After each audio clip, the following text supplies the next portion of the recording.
So hello everyone, आज हम लेने वाले एफआई का जो हमारा फाउंडेशन कोर्स 2 का जो हमारा 4th चैप्टर है अंडरस्टैंडिंग स्ट्रेस एंड कॉन्फ्लिक्ट, उसका आज वन शॉट का पार्ट 2 लेने वाले हैं। देखो पिछले लेक्चर के अंदर हमने जो अपना वन शॉट का पार्ट 1 लिया था, जिसके अंदर हमने आधा चैप्टर पढ़ लिया था, ठीक है, एजेंट ऑफ सोशलाइजेशन तक पढ़ लिया था।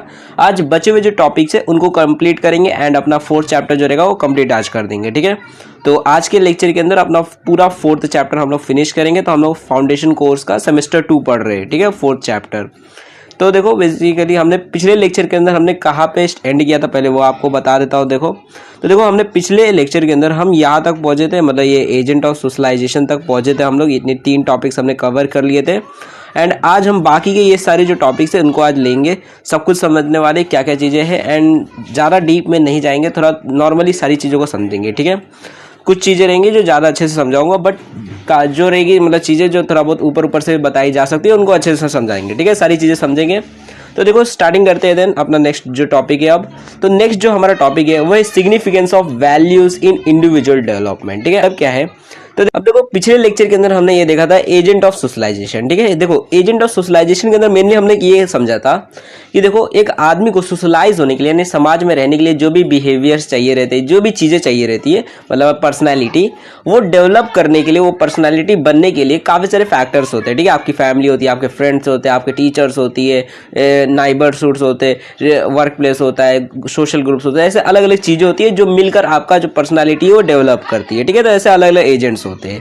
अब ऐसे ही इसका नेक्स्ट जो हमारा टॉपिक है जो कि है significance of values in individual development. इसका मतलब क्या है कि देखो इंडिविजुअल डेवलपमेंट का यहाँ पर ये इस कॉन्टेक्स्ट में बात की जा रही है। इंडिविजुअल डेवलपमेंट मतलब कोई भी एक अकेला आदमी है तो उसकी पर्सनैलिटी किस तरीके से डेवलप होती है और उस पर्सनैलिटी डेवलपमेंट के अंदर वैल्यूज का कितना रोल हो उसके बारे में बताया गया है, ठीक है, कि वैल्यूज कितना इंपॉर्टेंस रखती है एक आदमी के डेवलपमेंट में, ठीक है। यहाँ पर ये बॉडी की डेवलपमेंट की बात नहीं की जा रही है कि आदमी कितना लंबा होगा, उसकी बॉडी बनेगी कि नहीं बनेगी, मतलब इंडिविजुअल डेवलपमेंट यहाँ पर पर्सनालिटी की बात की जा रही है, ठीक है, मतलब मेंटल लेवल पे बात की जा रही है कि ये पर्सनालिटी कितनी अच्छे तरीके कितनी डेवलप हो पाती है, वैल्यूज की इंपॉर्टेंस कितनी है पर्सनालिटी डेवलपमेंट के अंदर, ठीक है। जैसे अलग अलग हमने एजेंट्स देखे थे, वैसे वैल्यूज की कितनी इंपॉर्टेंस है एक आदमी के डेवलपमेंट के अंदर, ठीक है।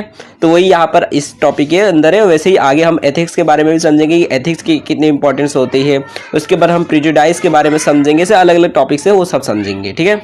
तो सबसे पहले वैल्यूज समझ लेते हैं, वैल्यूज होती क्या है। तो वैल्यूज का मतलब होता है जो भी हमारी विचार धारणाएं होती है, जो भी हमारे मॉरल्स होते हैं। जैसे देखो मॉरल्स का मतलब पहले क्या होता है ये समझा देता हूँ। मॉरल्स का मतलब होता है जो भी हमारी इंसानियत या फिर कह सकते होती है कि जैसे अगर मान लो रोड पे कोई भिखारी है, ठीक है, और वो 2 दिन से कुछ नहीं खाया, या फिर कोई बच्चा है छोटा सा जो कि काफ़ी गरीब है, आपको दिख रहा है कि उसने 2 दिन से कुछ नहीं खाया, एकदम गरीब है और एकदम भूखा है, और आपने उसकी कुछ मदद कर दी, ठीक है, तो ये कहलाएगा कि भाई आप जो है मतलब एक मॉरल आदमी हो, ठीक है, आप एक मॉरल आदमी हो, आपने एक मतलब इंसानियत दिखाई है एक टाइप में कह सकते हो, ठीक है। तो आपके अंदर दूसरों की मदद करने की आप ये वैल्यूज रखते हो, ठीक है, मतलब आप इस मतलब देखो वैल्यूज का मतलब ये होता है कि जो भी आपकी विचार होती है, जिस भी विचार को आप ज़्यादा अहमियत देते हो उसी को बोल देते हैं ये आपकी वैल्यूज है, ठीक है। जैसे अगर मान लो आप सोचते हो कि हमें झूठ नहीं बोलना चाहिए, ठीक है, हमें ट्रूथ पे रहना चाहिए हमेशा, मतलब हमें ट्रूथ और हॉनेस्टी पे रहना चाहिए, झूठ नहीं बोलना चाहिए, ठीक है। तो ये आपकी विचार है और आप इसको वैल्यू करते हो, तो ये हो गई आपकी वैल्यूज, ठीक है। कि अगर मान लो आपका कोई दोस्त है, वो बोलता है कि चल एक काम करते, मतलब कुछ झूठ वूठ बोल के काम चला लेते, किसी को पता नहीं चलेगा हमने जो गलती की है, ठीक है, और आप बोल रहे नहीं मैं तो बताऊंगा सच कि मैंने गलती की है और मैं इसको स्वीकार करूंगा, ठीक है। तो ये कहलाएगा कि ये आपकी वैल्यूज है, आपकी जो विचार है कि आप ये ट्रूथ और हॉनेस्टी को मतलब वैल्यू करते हैं, तो ये आपकी वैल्यूज कहलाएगी, ठीक है। और इसके वजह से ही आपकी पर्सनालिटी भी बनेगी, तो ये इसी को वैल्यूज कहा जाता है। मैं भी हल्का फुल्का समझ आ गया, वो ज़्यादा डीप में समझने की जरूरत नहीं है, यहाँ पर इतना समझ जाओगे काम चल जाएगा, ठीक है। अब पॉइंट पढ़ लेते हैं फटाफट से, आपको बाकी चीज़ें भी समझ आ जाएगी। तो देखो आगे क्या लिखा है कि value refers to the moral और social norms that are essential desire for well being of an individual group और a society. Some of the important basic human values are, यहाँ पर कुछ वैल्यूज के बारे में बताया गया कि कौन से वैल्यूज होते हैं, कुछ ही के बताया गया, ऐसा नहीं कि सारे वैल्यूज यहाँ पर लिखे गए, और भी वैल्यूज बहुत सारे होती है। जैसे कि यहाँ पर पहला है ट्रूथ एंड हॉनेस्टी, मतलब कुछ लोग बोलते हैं मैं झूठ नहीं बोलूंगा, मैं ईमानदार व्यक्ति हूँ, ठीक है, मैं बेईमानी करता हूँ, ठीक है। तो ऐसे लोग होते हैं, जैसा मान लो आप फौज में हो और आपको किसी आदमी ने आपको फोन करके बोला कि मैं तेरे को इतने करोड़ रुपए दूंगा और तू मेरे को अपने इतने सीक्रेट इन्फॉर्मेशन दे दे, आपने बोला नहीं मैं नहीं दूंगा, ठीक है, या फिर आपने उस आदमी को उल्टा जाकर फंसा दिया, ठीक है, जाकर आर्मी के चीफ को बोल दिया देखो इससे मेरे को फ़ोन किया है, तो ऐसे कहलाएगा कि आपकी जो वैल्यूज है वो हॉनेस्टी है, ठीक है, आप इस विचार को मानते हो हॉनेस्टी को कि मुझे हॉनेस्ट रहना है। ओके, उसके बाद आगे लिखा है कि जैसे जस्टिस हो गया कि आप न्याय देने में विश्वास रखते हो, ठीक है, काइंडनेस के ऊपर विश्वास रखते हो, दूसरों की मदद करने में, जैसे आप भिखारी को आप मदद कर रहे थे, बच्चे को मदद कर रहे थे, ठीक है। उसके बाद होता है जेनरिटी, ठीक है, इसका मतलब होता है एक टाइम में जेनरिटी का मतलब होता है दान देना, ठीक है, आप दूसरों की दान दक्षिणा करने में अच्छा मतलब आपको लगता है, ठीक है। टॉलरेंस होता है, टॉलरेंस मतलब अनदेखा कर देना कि दूसरों की गलतियों को। ओके, उसके बाद होता है पैट्रियोटिज्म, ठीक है, कोऑपरेशन, दूसरों के साथ कोऑपरेशन करना। उसके बाद रिस्पेक्ट फॉर सीनियर्स, एक्सेलेंस, ये सारी चीज़ें जो रहती है लोगों की कुछ मतलब ये वैल्यूज़ होती है, ठीक है, मतलब कुछ वैल्यूज़ में से एक है।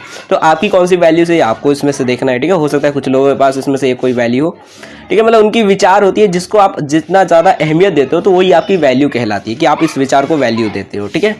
अब आगे क्या लिखा है देखो, उसको पढ़ते हैं।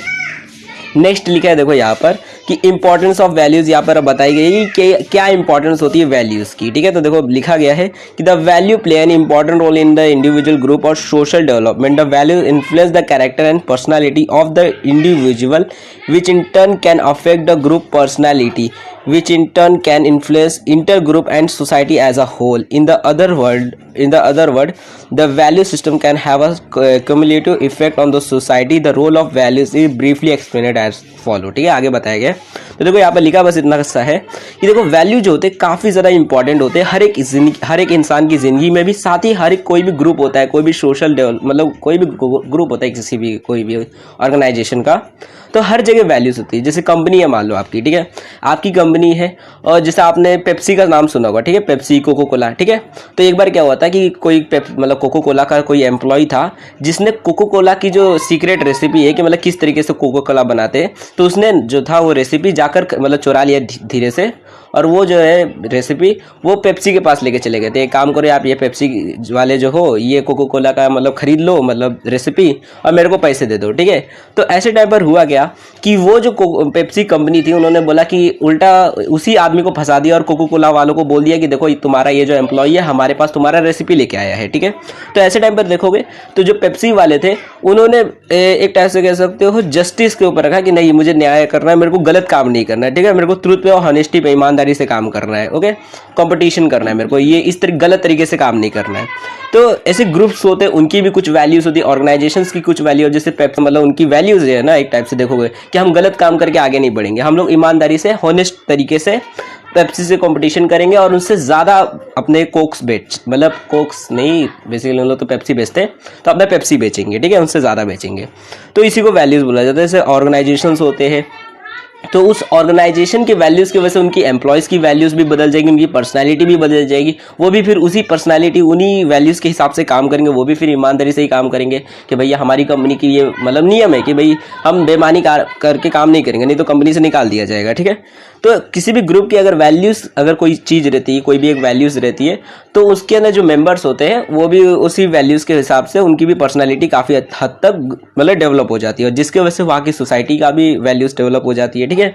तो ये यहाँ पर बताया गया है और ये किस तरीके से होता है तो ये आगे बोला गया कि आगे देख लो, ये सारे कुछ इंपॉर्टेंस बताया गया है कि इस तरीके से डेवलपमेंट होता है पर्सनालिटी का वैल्यूज़ की मदद से, ठीक है। तो देखो सबसे पहला जो हमारा इंपॉर्टेंस है वैल्यूज़ का मतलब किस इंडिविजुअल के डेवलपमेंट में, वो है पर्सनालिटी डेवलपमेंट। मतलब क्या कि देखो वैल्यूज़ जो होती है उनकी वजह से हर एक इंसान जो होती है उसकी पर्सनालिटी काफ़ी हद तक डेवलप होती है। मतलब क्या, जैसे कोई आदमी है मान लो और उसकी वैल्यूज़ है कि वो जो है एक ईमानदार व्यक्ति है, ठीक है, मतलब वो किसी के साथ बेईमानी नहीं करता है, वो एक ईमानदार है, ठीक है। जैसे उसकी ये वैल्यू है कि वो ट्रूथ और हॉनेस्टी को मानता है। ओके, अब इस वैल्यू के वजह से उसकी पर्सनालिटी डेवलप होगी कि वो बेईमानी नहीं करेगा, वो गलत काम नहीं करेगा, कोई इलीगल काम नहीं करेगा, कोई भी ऐसी चोरी चकारी वाला काम नहीं करेगा, हमेशा ईमानदारी वाला अच्छे काम करेगा, ठीक है। तो देखोगे तो ये जो इसकी वैल्यूज थी उनके वजह से उसकी पर्सनालिटी काफी हद तक डेवलप हुई। अगर ये वैल्यूज उसके अंदर नहीं होती और इसके वजह से वो डिसऑनेस्ट ये सारी वैल्यूज उसके अंदर होती तो उसकी अलग पर्सनालिटी होती। ओके, कुछ लोग होते हैं जिनकी वैल्यूज होती है भैया हमको पैसे से मतलब है और कोई किसी चीज से मतलब नहीं रहता ना। कुछ लोग बोलते हैं कि हमको बस पैसे कमाना है, ठीक है, किसी भी तरीके से हमको पैसे कमाना है, अगर हमें पैसे के लिए कुछ भी करना पड़े हम करेंगे, ठीक है। तो उनकी वो वैल्यूज है, वो उस विचार को मतलब ज्यादा अहमियत देते हैं, ठीक है। तो उनकी उस वैल्यूज की वजह से उनकी अलग पर्सनालिटी बनेगी। ओके, तो देखोगे तो पर्सनालिटी जो होती है वो आपकी वैल्यूज काफी ज्यादा इन्फ्लुएंस आपकी पर्सनालिटी को करते हैं, ठीक है। तो यही बताया गया है, पॉइंट को पढ़ते हैं आगे समझ आएगा आपको कि the values develop the overall personality personality of individual it is said the values are not inborn. मतलब क्या कि यहाँ पर पहले पॉइंट में यह बताया गया है कि देखो पहली बात पर्सनालिटी को डेवलप करने में काफ़ी हद तक आपकी वैल्यूज़ मतलब मदद करती है। साथ ही में ये जो वैल्यूज़ होती है ये इनबोर्न नहीं होती है। मतलब क्या कि जब आप पैदाइशी मतलब ये वैल्यूज़ नहीं होती, जब आप पैदा हुए होते हो, जब आप मान लो 1-2 साल के होंगे या फिर आप जब मतलब स्टार्टिंग में जब आप पैदा होते हो, शुरुआती दौर में आप जब छोटे बच्चे थे तो उस टाइम में आपके अंदर ये वैल्यूज़ नहीं थी। हो सकता है मान लो आप 4-5 साल के होंगे तो आप किसी दूसरे का चॉकलेट चुरा के खा लिए होंगे, ठीक है, या फिर और आपने थोड़ी बहुत कुछ गलत काम कर दिए होंगे, किसी से झूठ बोला होगा, ये सारे काम किए होंगे। तो देखोगे तो ये जो वैल्यूज होते हैं पैदाइशी नहीं रहते आपके अंदर, ये डेवलप करते हैं आप, ठीक है। कैसे डेवलप करते हैं तो यहाँ पर बताया गया है थ्रू लर्निंग, हम दूसरों से सीखते हैं, ऑब्जर्वेशन से करते हैं, ठीक है, लोगों से सोशल इंटरेक्शन करते हैं, उनकी मदद से हम इन वैल्यूज को सीखते जाते हैं। जैसे आपके माँ बाप आपको सिखाते हैं, ठीक है, तो ये लर्निंग्स हो गया। आप अपने लोगों को देखते हैं, अपने आसपास के अपने पापा को देखते हैं कि ईमानदार व्यक्ति है, ठीक है, ऑब्जर्वेशन से सीखते, लोगों से मिलते जुलते, तो इस तरीके से हम इन वैल्यूज को सीखते हैं और अपने अंदर उन वैल्यूज को अडॉप्ट कर लेते हैं और उसी से हमारी पर्सनालिटी बन जाती है, ठीक है। अब एग्जांपल लिख सकते हैं एंड यहाँ पर एक महान आदमी की डेफिनेशन दी गई है जो कि आप नहीं भी याद करोगे काम चल जाएगा, बट लिख दोगे अच्छा लगेगा, ठीक है। क्या है तो है ये देखो, ये जो पर्सन है वॉल्टर मैकपिक, इन्होंने कहा था एक बार, मतलब इनकी एक किसी बुक के अंदर इन्होंने कह दिया था कि sometimes a great life changing values come to us in brief movement of contact with high potential personalities. मतलब क्या कि देखो कि कभी कभार हमारी जिंदगी के अंदर जो सबसे बड़े लाइफ चेंजिंग वैल्यूज जो होते हैं वो कब आते हैं, जब हम उन लोगों के कांटेक्ट में आते हैं जो कि बहुत ज़्यादा कुछ बड़ा कर चुके हैं अपनी ज़िंदगी के अंदर। मतलब ऐसे पर्सनालिटीज़ के साथ जब हम मिलते हैं तो हमें काफ़ी बड़े बड़े वैल्यूज सीखने को मिलते हैं, ठीक है। जैसे अगर मान लो आप कल को एलोन मस्क के साथ बैठ जाते हो बात करने के लिए, ठीक है, अचानक से एक दिन गलती से आप उनके साथ बैठ गए, ठीक है, या फिर मान लो वो इंडिया आए थे घूमने के लिए, उनका गलती से कार एक्सीडेंट हो गया था और उनके सारे मतलब इधर उधर वो भटक गए, गुम हो गए, ठीक है, और आपको गलती से वो मिल गए जंगल के अंदर एलोन मस्क, आपने उनको अपने घर पे लाया, खाना पीना दिया, ठीक है। अब ऐसे टाइम पर उन्होंने आपको कुछ चीज़ें बताई कि अपना टाइम वेस्ट नहीं करना चाहिए, ये सारी चीज़ें। तो ऐसे लोगों से हम काफ़ी सारी चीज़ें सीखते हैं जो लाइफ चेंजिंग वैल्यूज होते हैं। ये डेफिनेशन थी वॉल्ट, मतलब एक डायलॉग मारा था वॉल्ट मैकपिक ने, ठीक है, नहीं भी याद रखोगे चलेगा, लिख दोगे तो अच्छा लगेगा, ठीक है, मतलब थोड़ा ऐसा लगता है ना भारी भरकम वर्ड, ठीक है। उसके बाद आप एग्जाम्पल लिख सकते हो, यहाँ पर और भी लोगों के बारे में बताया गया कि उन्होंने क्या वैल्यूज के बारे में बोला गया, तो नहीं भी याद करो चलेगा, ठीक है। तो यहाँ पर बस इतना आपको एग्जांपल लिख देना है कि जो वैल्यूज होती है, जैसा वैल्यू है एक्सीलेंस की, ठीक है, अब मान लो आपके अंदर एक्सीलेंस वाली वैल्यूज है तो इस वैल्यूज की वजह से आपकी पर्सनालिटी भी वैसी ही बन जाएगी। आपको हर बार यही चाहिए रहेगा कि मुझे हर चीज में एक्सीलेंट लाना है, ठीक है। जैसे आप मान लो पढ़ाई है, ठीक है, तो आप चाहोगे मेरे को पढ़ाई में टॉप लाना है, 90% लाना है, 99% लेके आना है, ठीक है। तो इस हिसाब से आपकी पर्सनालिटी भी बन जाएगी, आप पढ़ने लिखने वाले बच्चे बन जाओगे। तो वैल्यूज काफी हद तक आपकी पर्सनालिटी को डेवलप करते हैं। ये आप एग्जांपल लिख देना, आपको मार्क्स मिल जाएंगे, ठीक है। उसके बाद नेक्स्ट होता है जो कि है वैल्यूज रिफ्लेक्ट कैरेक्टर, यानी क्या कि आपकी जो वैल्यूज होती है आपकी कैरेक्टर को दिखाते हैं। जैसे अगर आप पैसे को वैल्यू करते हो, ठीक है, आपकी विचार है कि भैया पैसे से बड़ा कुछ नहीं है जिंदगी के अंदर, पैसा ही भगवान है, तो ये आपका कैरेक्टर दिखाएगा कि आप पैसे के लिए कुछ भी कर सकते हो, पैसे से के लिए आप नीचे मतलब जितना घटिया काम करना है वो कर सकते हो, ठीक है, तो आपका कैरेक्टर दिखाएगा। वहीं पे अगर मान लो आप काइंड वाले हो, आप काइंडनेस की वैल्यू को मतलब मानते हो, ठीक है, आप ट्रूथ हॉनेस्टी ये सारी वैल्यूज आपकी, तो वो आपका कैरेक्टर दिखाएगा। देखो कैरेक्टर बनता कैसे है तो यहाँ पर बताया गया है कि देखो values reflect the character of a person, पहली बात तो ये, और उसके बाद ये बोला गया है कि देखो कैरेक्टर जो होता है वो सम होता है sum total of one's value. मतलब क्या कि कोई भी एक आदमी है, इसके अंदर जितनी भी अलग अलग वैल्यूज होती है, जब उन सबको हम मिला देते हैं तो वो ही बन जाती है इस आदमी का कैरेक्टर। जैसे अगर इसके अंदर मान लो बहुत सारे अलग अलग वैल्यूज ये कि भैया ये हॉनेस्ट आदमी है, ये ट्रूथ है, हमेशा सच बोलता है, ठीक है, दूसरों के साथ कॉपरेशन रहता है, मदद करता है, दूसरों को डोनेशन वो सारी चीजें करता रहता है, तो उसका वो कैरेक्टर बन जाएगा कि हाँ भाई एक अच्छा आदमी है, ठीक है, इसका एक कैरेक्टर बन जाएगा। वहीं पे कोई इसका उल्टा रहेगा तो उसका खराब कैरेक्टर कहलाएगा। तो मतलब कैरेक्टर जो रहता है वो किससे बनता है, तो वैल्यूज को मिला देंगे अगर किसी भी आदमी के, तो उसका वो कैरेक्टर कहलाता है, ठीक है। तो ये यहाँ पर बोला गया। एंड यहाँ पर हमारे जो अल्बर्ट आइंस्टाइन थे उन्होंने भी एक बार डेफिनेशन दी थी, मतलब डायलॉग मारा था किसी बुक के अंदर या फिर किसी इंटरव्यू में बोल दिया था कि try not to become a man of success but rather than a man of value, ठीक है, मतलब डायलॉग मारा था कि आप किसी भी मतलब एक मैन ऑफ सक्सेस बनने के बजाय आपको एक मैन ऑफ वैल्यू बनने की चाहिए, ठीक है, कि आपके अंदर वैल्यूज होनी चाहिए, यही उन्होंने बोला था अल्बर्ट आइंस्टाइन ने। ओके, थर्ड है, देखो थर्ड यहाँ पर इंपॉर्टेंस बोला गया है वो है value improve social response relations, ठीक है, रिलेशंस मतलब क्या कि वैल्यूज की मदद से आपके जो सोशल रिलेशंस होते हैं वो काफी हद तक इंप्रूव हो जाते हैं। जैसे कि अगर आप यहाँ पर दिखाता हूँ आपको, ये वाले जो सोशल जैसे मतलब ये वाला जो सोशल वैल्यू वाला आपकी जो वैल्यूज होती है, जैसे रिस्पेक्ट फॉर सीनियर, ठीक है। अगर आप दूसरों की रिस्पेक्ट करते हो, जैसे मान लो आप कॉलेज जाते हो, स्कूल जाते हो, वहाँ पर टीचर्स की रिस्पेक्ट करते हो, आप कहीं पे जाते हो अपने गाँव वाँव में घूमने के लिए, बूढ़ों जो भी आपसे उम्र में बड़े होते हैं, आप उनके पैर वैर छूते हो, इज्जत देते हो उनको, तो ऐसे टाइम पर जो रहेगा आपके जो रिलेशनशिप रहेंगे उनके साथ में, सामाजिक सोशल रिलेशंस वो काफ़ी अच्छे बन जाएंगे, ठीक है। अगर मान लो आप हॉनेस्ट इंसान रहते हो, हमेशा सच बोलते हो, झूठ नहीं बोलते हो, दूसरों की मदद करते हो, तो ये सारी वैल्यूज़ की वजह से देखोगे तो आपके सोशल रिलेशनशिप जो रहेंगे वो अच्छे ही बनेंगे, समाज के अंदर लोग आपसे अच्छी तरीके से बात करेंगे, एक गुड सोशल रिलेशनशिप बन जाएगा, इमोशनल रिलेशनशिप बन जाएगा, ठीक है। तो काफ़ी वैल्यूज़ हेल्प करते हैं इंप्रूव करने में सोशल रिलेशंस को, तो ये भी है, ठीक है। आप एग्जांपल लिख सकते हो, जैसे वही एग्जांपल दिया है कि जैसे अगर मान लो आप अपने पेरेंट टीचर्स को जो है सीनियर्स को अगर मतलब रिस्पेक्ट करते हो, ठीक है, तो इससे आपके गुड सोशल रिलेशंस बन जाएंगे, ठीक है। वही एग्जांपल है जो इसको मैंने डायरेक्टली बता दिया, ओके। उसके बाद फोर्थ यहाँ पर बोला गया है कि values generate love peace and happiness, ठीक है। जैसे वही वाला जितने भी वैल्यूज है उसी में से आप कोई भी एक एग्जांपल ले सकते हो। देखो आपको यहाँ पर लिखना के लिए बहुत कुछ नहीं लिखना है इसके अंदर, आपको स्टार्टिंग में बस इतना लिख देना है, जैसे यहाँ पर ये बोला है ना कि value generate love peace and happiness, तो आपको इतना लिख देना है कि हाँ भाई, जैसे लिख दोगे कि values tend to generate love peace and happiness in the society, हो गया ये आपका डेफिनेशन, मतलब मेन पॉइंट। अब उसके बाद आप एग्जांपल डायरेक्टली दे दो, जैसे यहाँ पर लिखा है फॉर इंटेंस या फिर फॉर एग्जांपल लिख दो, और उसके बाद जो भी आपका एग्जांपल देना चाहो आप दे सकते हो। जैसे कि यहाँ पर एग्जांपल दिया है, जैसे एक वैल्यू होता है कोऑपरेशन, ठीक है, यहाँ पर आपको दिखाता हूँ ये वाला वैल्यू कोऑपरेशन, ठीक है। अब कोऑपरेशन वैल्यू मतलब कि आप दूसरों के साथ में काम करना पसंद करते हो, दूसरों के मतलब उनकी मदद, उनके साथ में उनकी मदद करना आपको अच्छा लगता है, ठीक है। आप ऐसे अकेले दूसरों की मदद ना करना, ऐसी चीज़ों को आप वैल्यू नहीं देते हो, आप वैल्यू देते हो कि हम दूसरों के साथ मिलकर काम करेंगे, ठीक है। आपकी ये वैल्यूज़ है, तो इस वैल्यू की वजह से होगा क्या, आप दूसरों के साथ मिलकर काम करोगे, अच्छे से काम करोगे, टीम स्पिरिट आपके अंदर रहेगी, आप दूसरों के साथ प्यार से काम करोगे, झगड़ा झुगड़ी नहीं करोगे, तो इससे लोगों के बीच में आपके मान लो दोस्त रहेंगे तो उन दोस्तों में मतलब एक रहता है ना दोस्ती वाला प्यार बढ़ेगा, ठीक है, कि दोस्तों के अंदर एक दूसरे सब दोस्त जो है अच्छे से रहते हैं, प्यार है दोस्तों के अंदर, ठीक है, वो वाला प्यार नहीं, ठीक है। साथ ही में पीस भी रहेगा, सब शांति से रहेंगे, खुशी भी रहेगी, हैप्पीनेस भी रहेगा। तो कह सकते हो वैल्यूज जो होती है हमें लव पीस और हैप्पीनेस भी जनरेट करती है, ओके। तो वैल्यूज इसके अंदर भी इंपॉर्टेंट हो सकती है। उसके बाद नेक्स्ट होता है वैल्यूज ब्रिंग रिस्पेक्ट, ठीक है, कि वैल्यूज की वजह से आपको रिस्पेक्ट भी मिलता है। जैसे आप मदर टेरेसा का एग्जांपल दिया था, मैंने नहीं लिखा है, आप उनसे कुछ और भी एग्जांपल लिख सकते हो या फिर ये वाला भी लिख देना, ठीक है। तो वैल्यूज की वजह से आपको रिस्पेक्ट भी मिलती है, ठीक है। कैसे मिलती है, तो देखो अगर मान लो जैसे यहाँ पर पहली बात तो स्टार्टिंग में वही बोल देना है कि values bring respect to an individual और सोसाइटी, मतलब आपको स्टार्टिंग में बस इसी पॉइंट को एक्सप्लेन कर देना है थोड़ा सा, उसके बाद आप डायरेक्टली एग्जांपल देना चाहो तो दे सकते हो, ठीक है। कि a person whose behaviour is guided with values perform good deed in the society, मतलब क्या कि अगर कोई आदमी है जो भी काम करता है वो अपने वैल्यूज के हिसाब से करता है। जैसे अगर कोई आदमी है जिसकी वैल्यूज है ट्रूथ है, ठीक है, अब इसकी ये वैल्यू है कि भैया मैं जो करूंगा ईमानदारी से करूंगा, सच बोलूंगा, झूठ नहीं बोलूंगा, तो अब होगा क्या कि ये अच्छे तरीके से काम करेगा, ईमानदारी से काम करेगा, तो लोग इसे रिस्पेक्ट भी देंगे कि हाँ भाई ईमानदार व्यक्ति है, बेईमान नहीं, तो उसकी वजह से उसको रिस्पेक्ट मिलेगी। जैसे मदर टेरेसा थी तो ये दूसरों के साथ दूसरों की मदद करती थी, उनको हेल्प करती थी, ठीक है।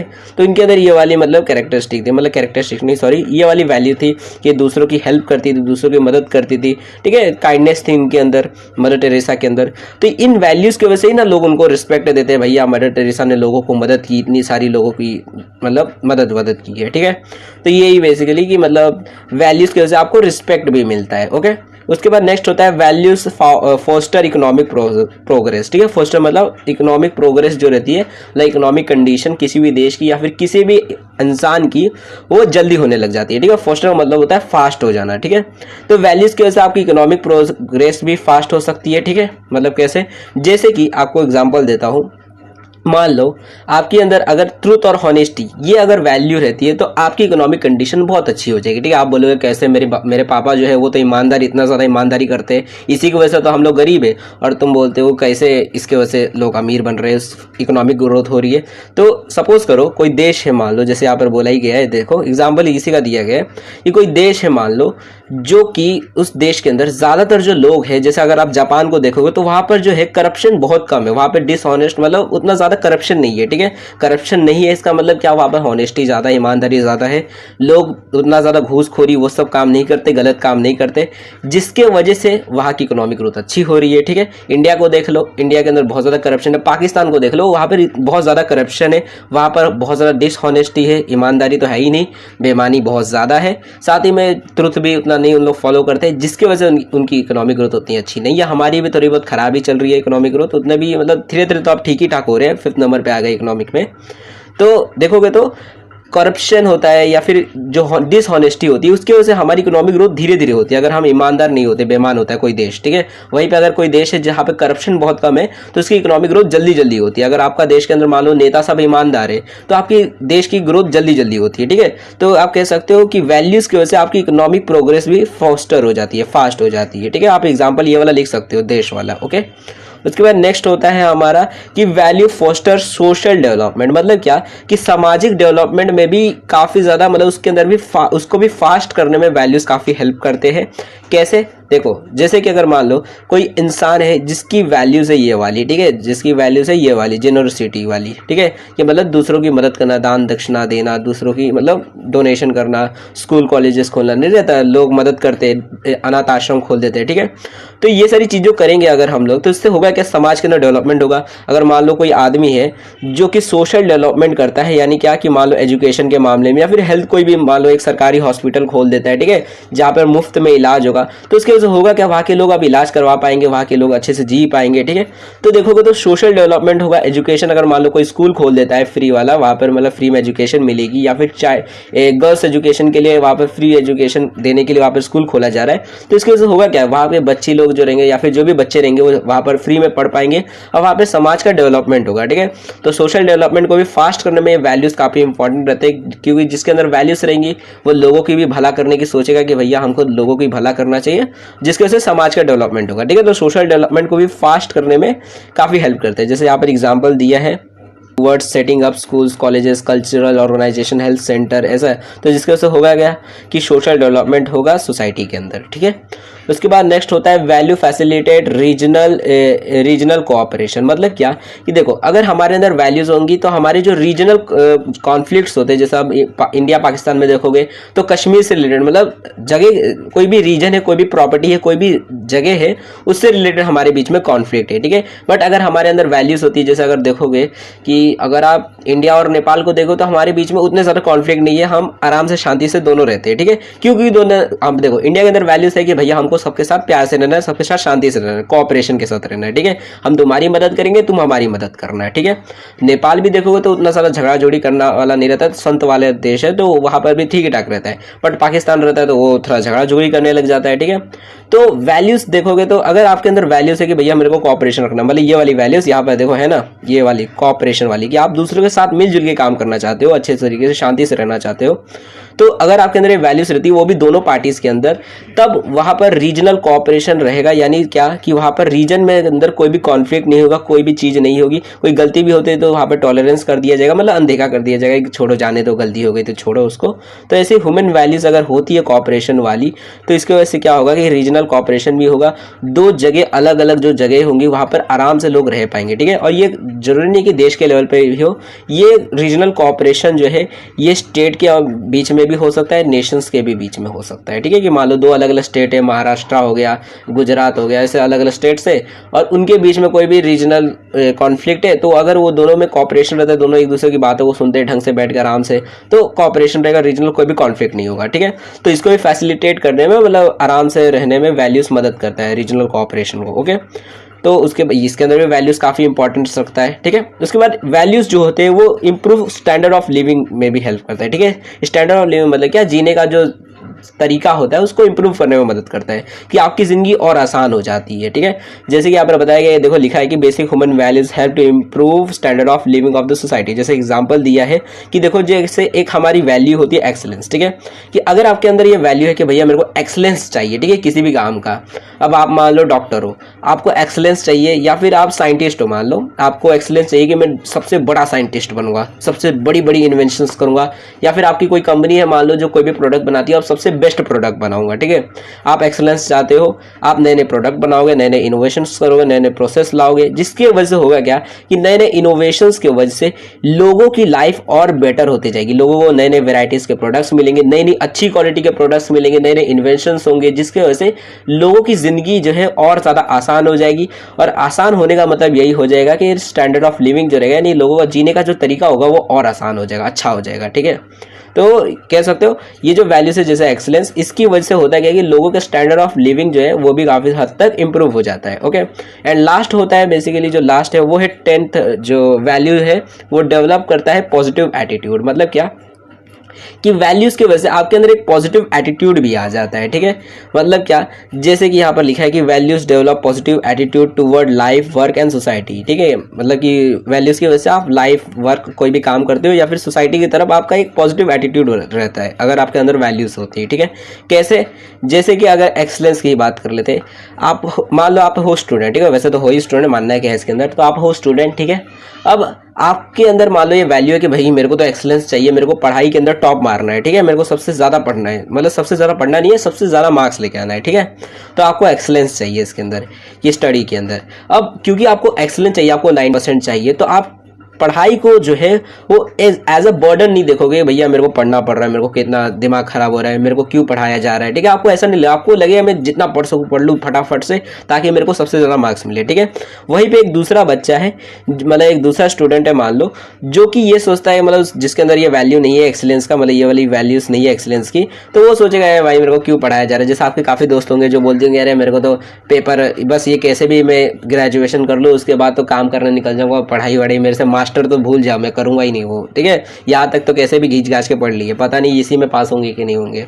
तो ऐसे जो बच्चे होंगे जिनके अंदर ये वैल्यू नहीं होगी एक्सीलेंस की, तो पढ़ाई को एज अ बर्डन देखेंगे, ये नहीं देखेंगे कि भाई मेरे को पढ़ाई करनी चाहिए ताकि मैं ज़्यादा से ज़्यादा इसमें ला सकूँ और मैं इसमें बेस्ट बन सकूँ। ठीक है, तो जिनके अंदर वैल्यूज़ होती है वो अपने काम को पॉजिटिव एटीट्यूड में देखते हैं। यानी क्या, वो जो जिस बच्चे के अंदर मान लो जो स्टूडेंट है जो एक्सीलेंस वाला है, मतलब उसको वैल्यूज़ है उसके पास एक्सीलेंस की, तो वो सोचेगा पढ़ाई को एक पॉजिटिव एटीट्यूड में, मतलब अच्छी तरीके से देखेगा, हाँ भाई पढ़ाई की मदद से ही मैं टॉप मार पाऊंगा और मेरे को एक्सीलेंस मिलेगा। लेकिन वहीं पे दूसरा बच्चा रहेगा, वो पढ़ाई को एज अ बर्डन देखेगा, नेगेटिव एटीट्यूड रहेगा, यार पढ़ाई है क्या, किताब को देख के ही बुखार आ रहा है मेरे को तो। ठीक है, तो वैल्यूज जो रहती है आपके अंदर पॉजिटिव एटीट्यूड भी डेवलप करती है।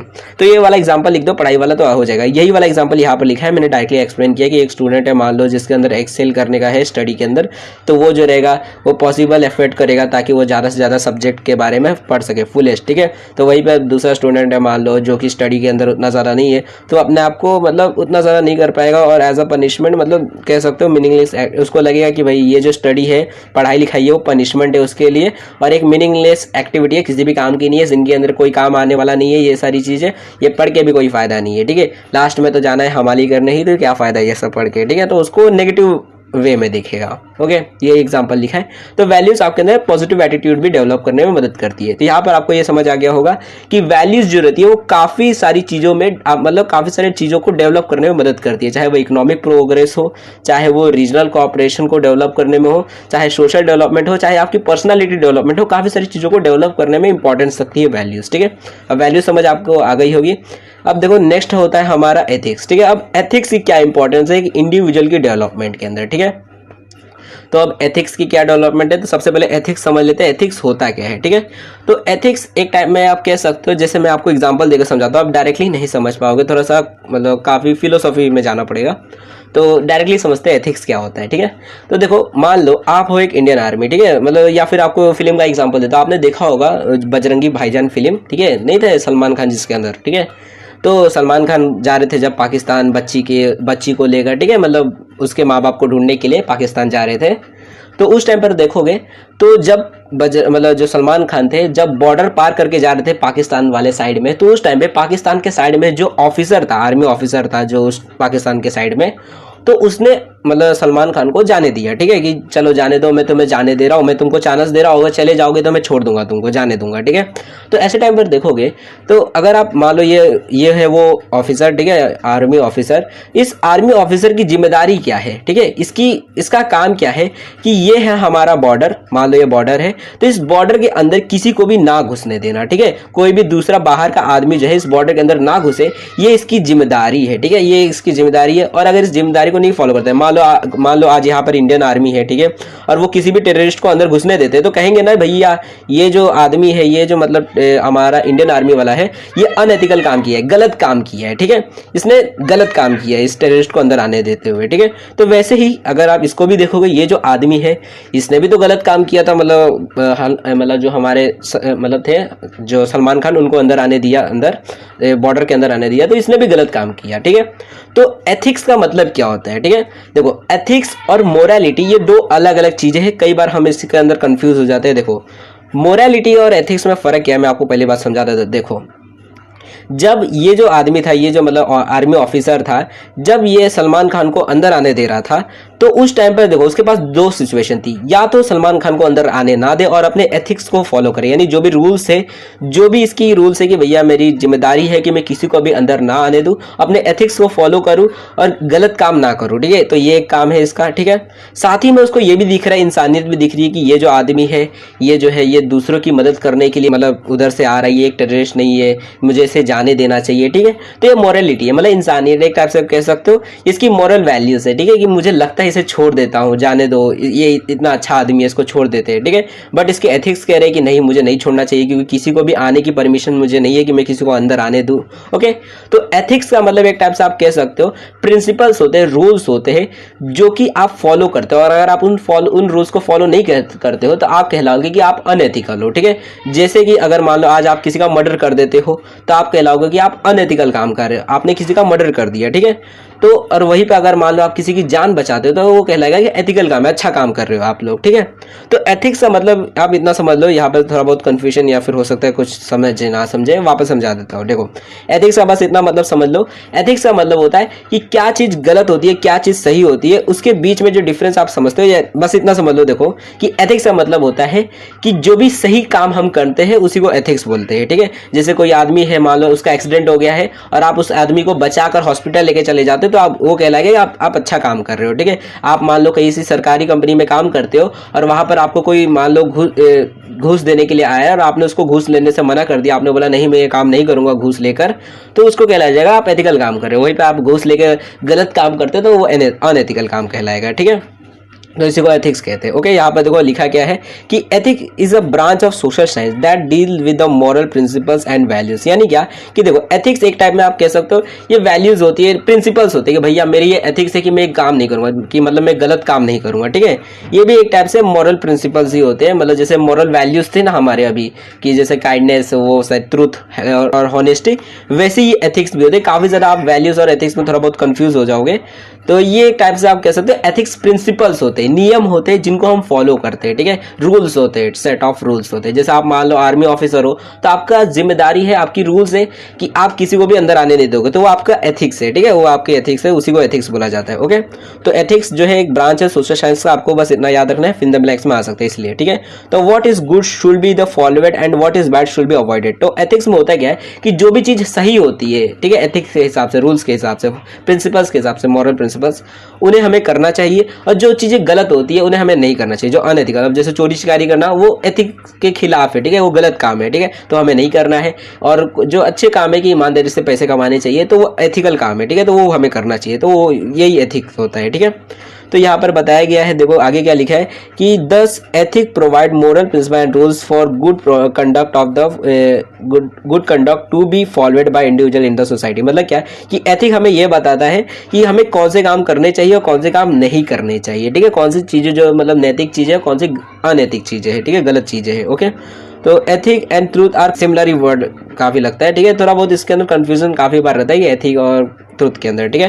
तो ethical person follow the path of truth and honesty, ठीक है, यानी कोई एथिकल पर्सन है, ईमानदार एथिकल पर्सन है जो कि अपने रूल्स को फॉलो करता है, कोई भी गलत काम नहीं करता है, तो हमेशा ट्रूथ रहता है, मतलब सच बोलता है, और हॉनेस्ट रहता है, ईमानदार रहता है, ठीक है, बेईमान नहीं रहता। वहीं पे कोई अनएथिकल रहेगा तो वो जो रहेगा वो गलत काम करेगा, ठीक है।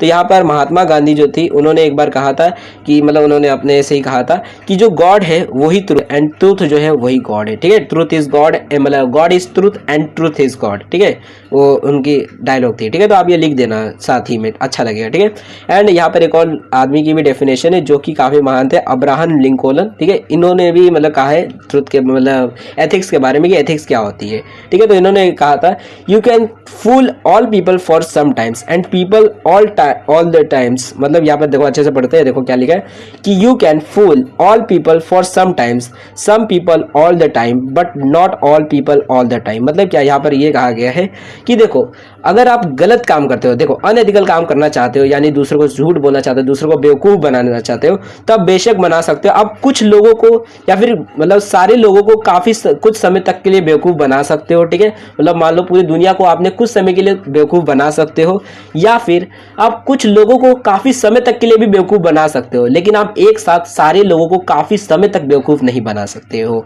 ठीक है। यानी आप अनएथिकल काम ज़्यादा समय तक नहीं कर सकते हैं, ठीक है।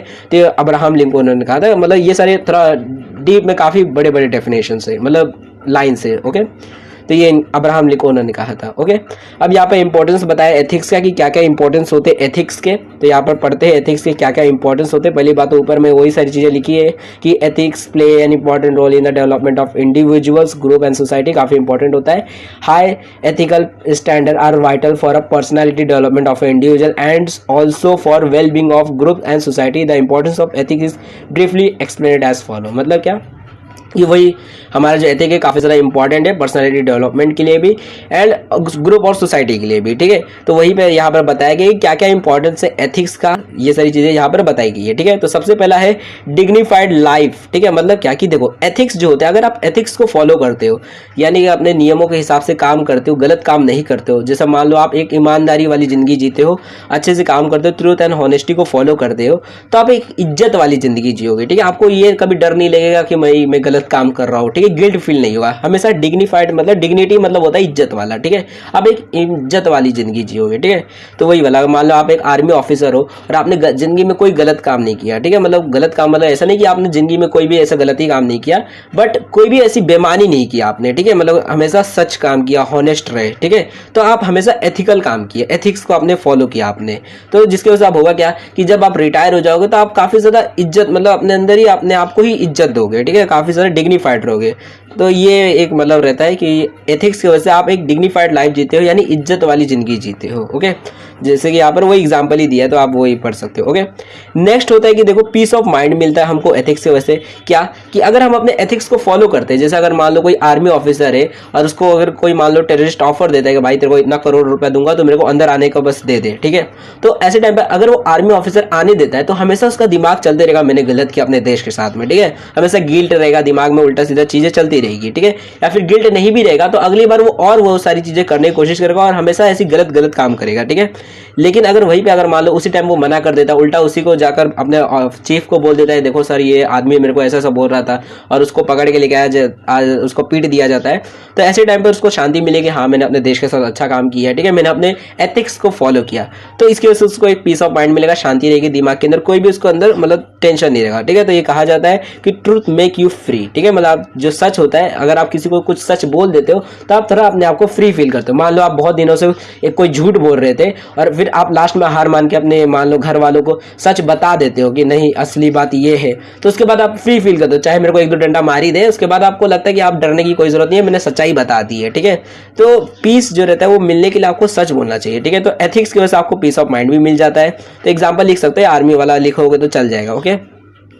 उसके बाद होता है रिवॉर्ड, यानी क्या कि अगर आप अपने एथिक्स को फॉलो करते हो तो आपको रिवॉर्ड भी मिलता है। मतलब जैसे कि अगर देखोगे कि ट्रूथ ऑलवेज प्रिवेल्स, मतलब हमेशा ट्रूथ जो रहता है उसको इनाम मिलता ही है, ठीक है। मतलब जैसे कि अगर आप देखोगे कि काफी सारी कंपनीज के अंदर अगर आप बहुत ज्यादा हॉनेस्ट रहते हो, ईमानदार रहते हो, तो वहां पर आपको प्रमोशन मिल जाता है। वैसे तो बहुत कम देखा गया है ऐसा कि नॉर्मली जो ज्यादा चापलूसी करता है उसको प्रमोशन मिल जाता है, बट किताबी भाषा है कि अगर आपको ज्यादा ईमानदार रहते हो, हमेशा सच बोलते हो, हॉनेस्ट रहते हो, तो लोग जो रहेंगे आपको प्रमोशन देंगे, मोनेटिव्स देंगे, यानी कुछ आपको मान लो बोनस दे देंगे या फिर कुछ गिफ्ट दे देंगे आपको, आपकी इस हॉनेस्टी, आपकी इस एथिकल वे में काम करने की वजह से, ठीक है, कि आप इतना ईमानदार थे। जैसे वो आर्मी ऑफिसर ही अगर वैसा काम करेगा तो उसका जो चीफ होगा उसको हो सकता है कि अपर रैंक में डाल दे, या फिर हो सकता है उसको कुछ मतलब दे दे रिवॉर्ड, कुछ गिफ्ट दे दे, ठीक है, कि वाह तूने बहुत अच्छा काम किया, ठीक है।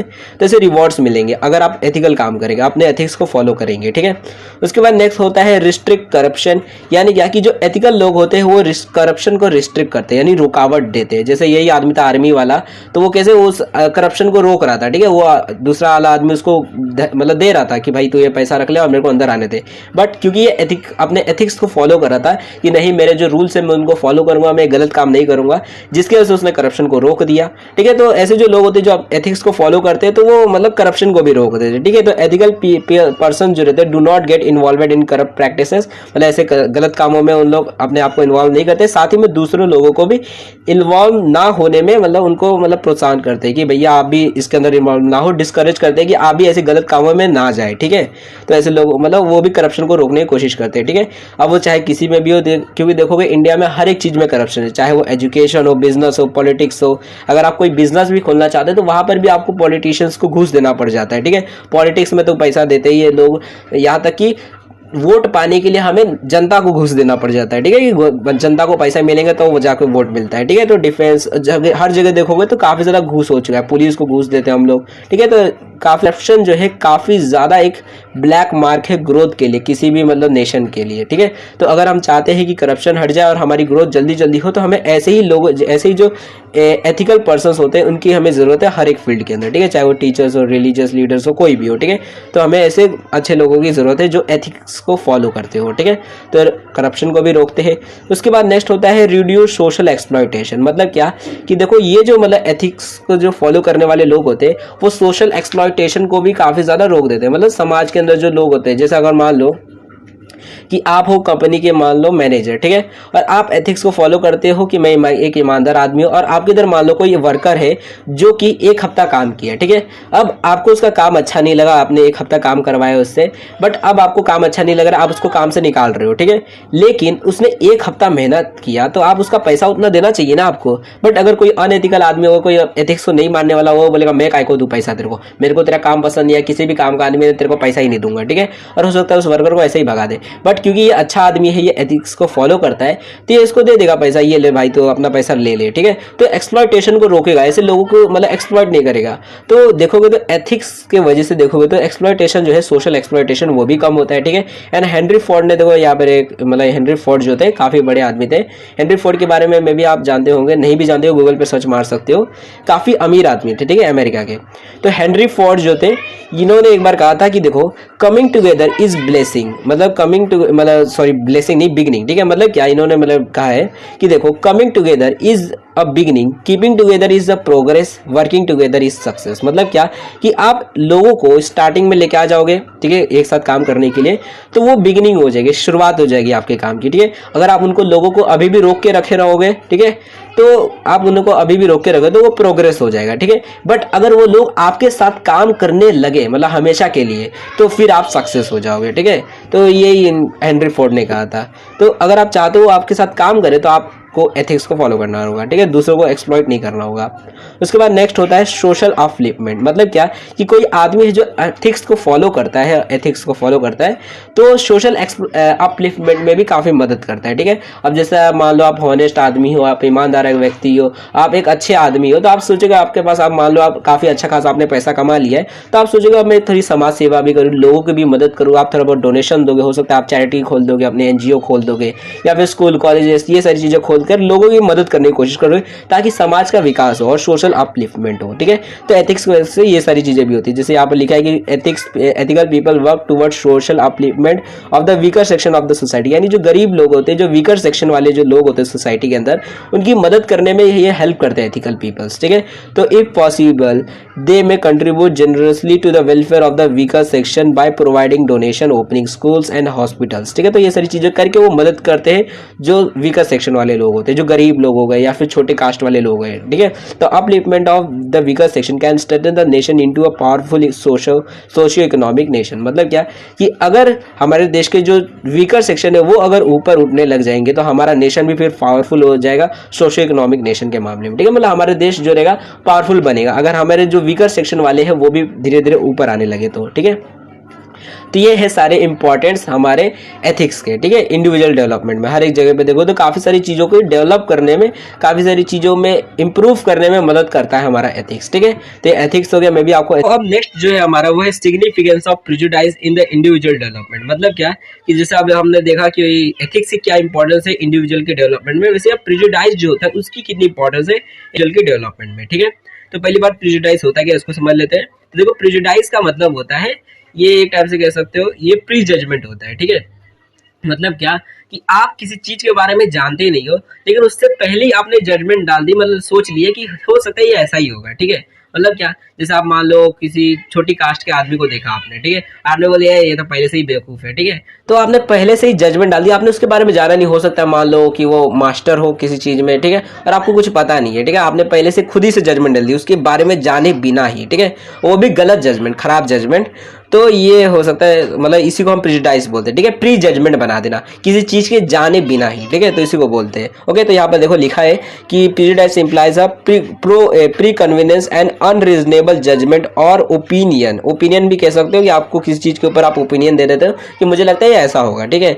यूजुअली एज अनफेवरेबल वन, ठीक है। मतलब नॉर्मली ये जो प्रेजुडाइज होता है ये अनफेवरेबल होता है कि आप लोगों के बारे में गलत सोचते हो, ठीक है, कि आदमी तो ऐसा ही होगा, ठीक है। जैसे आप मान लो आपने किसी को कोई नेता को देखा, ठीक है, और आप पहले से ही सोच लिए गए भाई नेता है ये तो होगा ही, खराब ही होगा, ठीक है, मतलब बेईमानी होगा नेता, पैसा दूंगा तो आ ही जाएगा, ठीक है, मतलब घूस ही देना पड़ेगा इसको, इसके मतलब कुछ भी इससे काम करवाना है तो इसको घूस देना ही पड़ेगा, ठीक है। आपने पहले से ही जजमेंट डाल दी उसके बारे में, आप उसके बारे में हो सकता है ना जानते हो, फिर भी उसके पहले ही आपने खराब जजमेंट डाल दी कि ये नेता तो बेकार ही नेता है, ठीक है। तो इसको बोला जाता है प्रेजुडाइज, ठीक है। अब यहाँ पर लिखा गया है कि prejudice could involve irrational hatred of other races, creed, regions, occupation etcetera. यानी क्या कि हम जो रहते हैं प्रेजुडाइज की वजह से लोगों को हेट करना चालू कर देते हैं, मतलब दूसरों से नफरत करना चालू कर देते हैं। जैसे कि अगर मान लो आपके दिमाग में बैठा है, हर एक के दिमाग में बैठा है कि देखो जो पाकिस्तानी होते हैं, चाहे कोई भी हो, चाहे पाकिस्तानी कोई बच्चा हो, चाहे पाकिस्तानी कोई औरत हो, चाहे पाकिस्तानी कोई भी आदमी हो, पाकिस्तानी अगर वो है तो हम यही मानेंगे भैया वो टेररिस्ट ही होगा, ठीक है, या फिर वो खराबी आदमी होगा, ठीक है। हो सकता है कुछ एक दो निकल जाए अच्छा आदमी, नॉर्मल मतलब निकल जाते हैं 99.9 में से एक तो निकल ही जाएगा, हो सकता है अच्छा आदमी, तो कोई पुण्य आत्मा हो सकता है उसके अंदर। बट हम यही मानेंगे ना पहले तो हमारे मतलब उनके बारे, उस आदमी के जानने, उसके बारे में जानने से पहले तो हम यही सोच लेंगे कि भैया ये मतलब है पाकिस्तानी है तो मतलब क्या ये खराबी आदमी होगा, ये टेररिस्ट ही होगा पक्का। पाकिस्तानी है मतलब क्या टेररिस्ट। मान लो आप ट्रेन में जा रहे थे और तभी आपके बाजू में कोई आदमी खड़ा था, ठीक है, आपने पूछा भाई कहाँ से हो, उसने बोला पाकिस्तान से हो, ठीक है, तभी आप डर गए, अरे बाप रे पाकिस्तानी ये टेररिस्ट होगा, ठीक है। तो इसी को प्रेजुडाइज बोला जाता है कि आप किसी पर्सन के बारे में, मतलब चाहे वो कहीं का हो या फिर कोई रिलीजन का हो, कोई क्रीड, कोई जात का हो, उसके ऊपर आप उसके ऊपर जजमेंट बना देते हो कि ये आदमी तो यही होगा, ऐसा ही होगा, ठीक है। जैसे आप पाकिस्तानी को देखकर बोल दिया अरे तो टेररिस्ट है, भागो भागो भागो, ठीक है। तो इसी को प्रेजुडाइज बोला जाता है। और नॉर्मली ये जो प्रेजुडाइज होता है वो अनफेवरेबल होता है कि मतलब हम दूसरा सोचते हैं, अच्छा नहीं सोचते, खराब सोचते हैं, ठीक है। ओके, तो यहाँ पर कुछ एग्जाम्पल दिए हैं प्रेजुडाइज के, जैसे कि यहाँ पर लिखा हुआ है कि जैसे मान लो कॉलेज लेक्चरर है, मतलब कोई टीचर है कॉलेज में लेक्चर लेने वाला, वो ये सोचता है हर बार कि जो उसके स्टूडेंट्स होते हैं वो मतलब ये सोचता है कि उसके जो स्टूडेंट है यहाँ पर सिर्फ टाइम पास करने के लिए आते हैं, ठीक है, कॉलेज में टाइम पास करने के लिए आते हैं, उनको पढ़ाई में कोई लेना देना नहीं रहता, ठीक है। हो सकता है कोई ऐसा टीचर सोचता हो, ठीक है, हो सकता है उसमें से कुछ बच्चे होंगे जो पढ़ाई करने के लिए आते होंगे, बट टीचर जो है पहले से खुद ही से मतलब जजमेंट डाल दिया, ये बच्चों का मुंह देख के ही मुझे लग रहा है कि इन लोग तो खाली फालतू काम करने के लिए आते हैं, टाइम पास करने के लिए, ठीक है।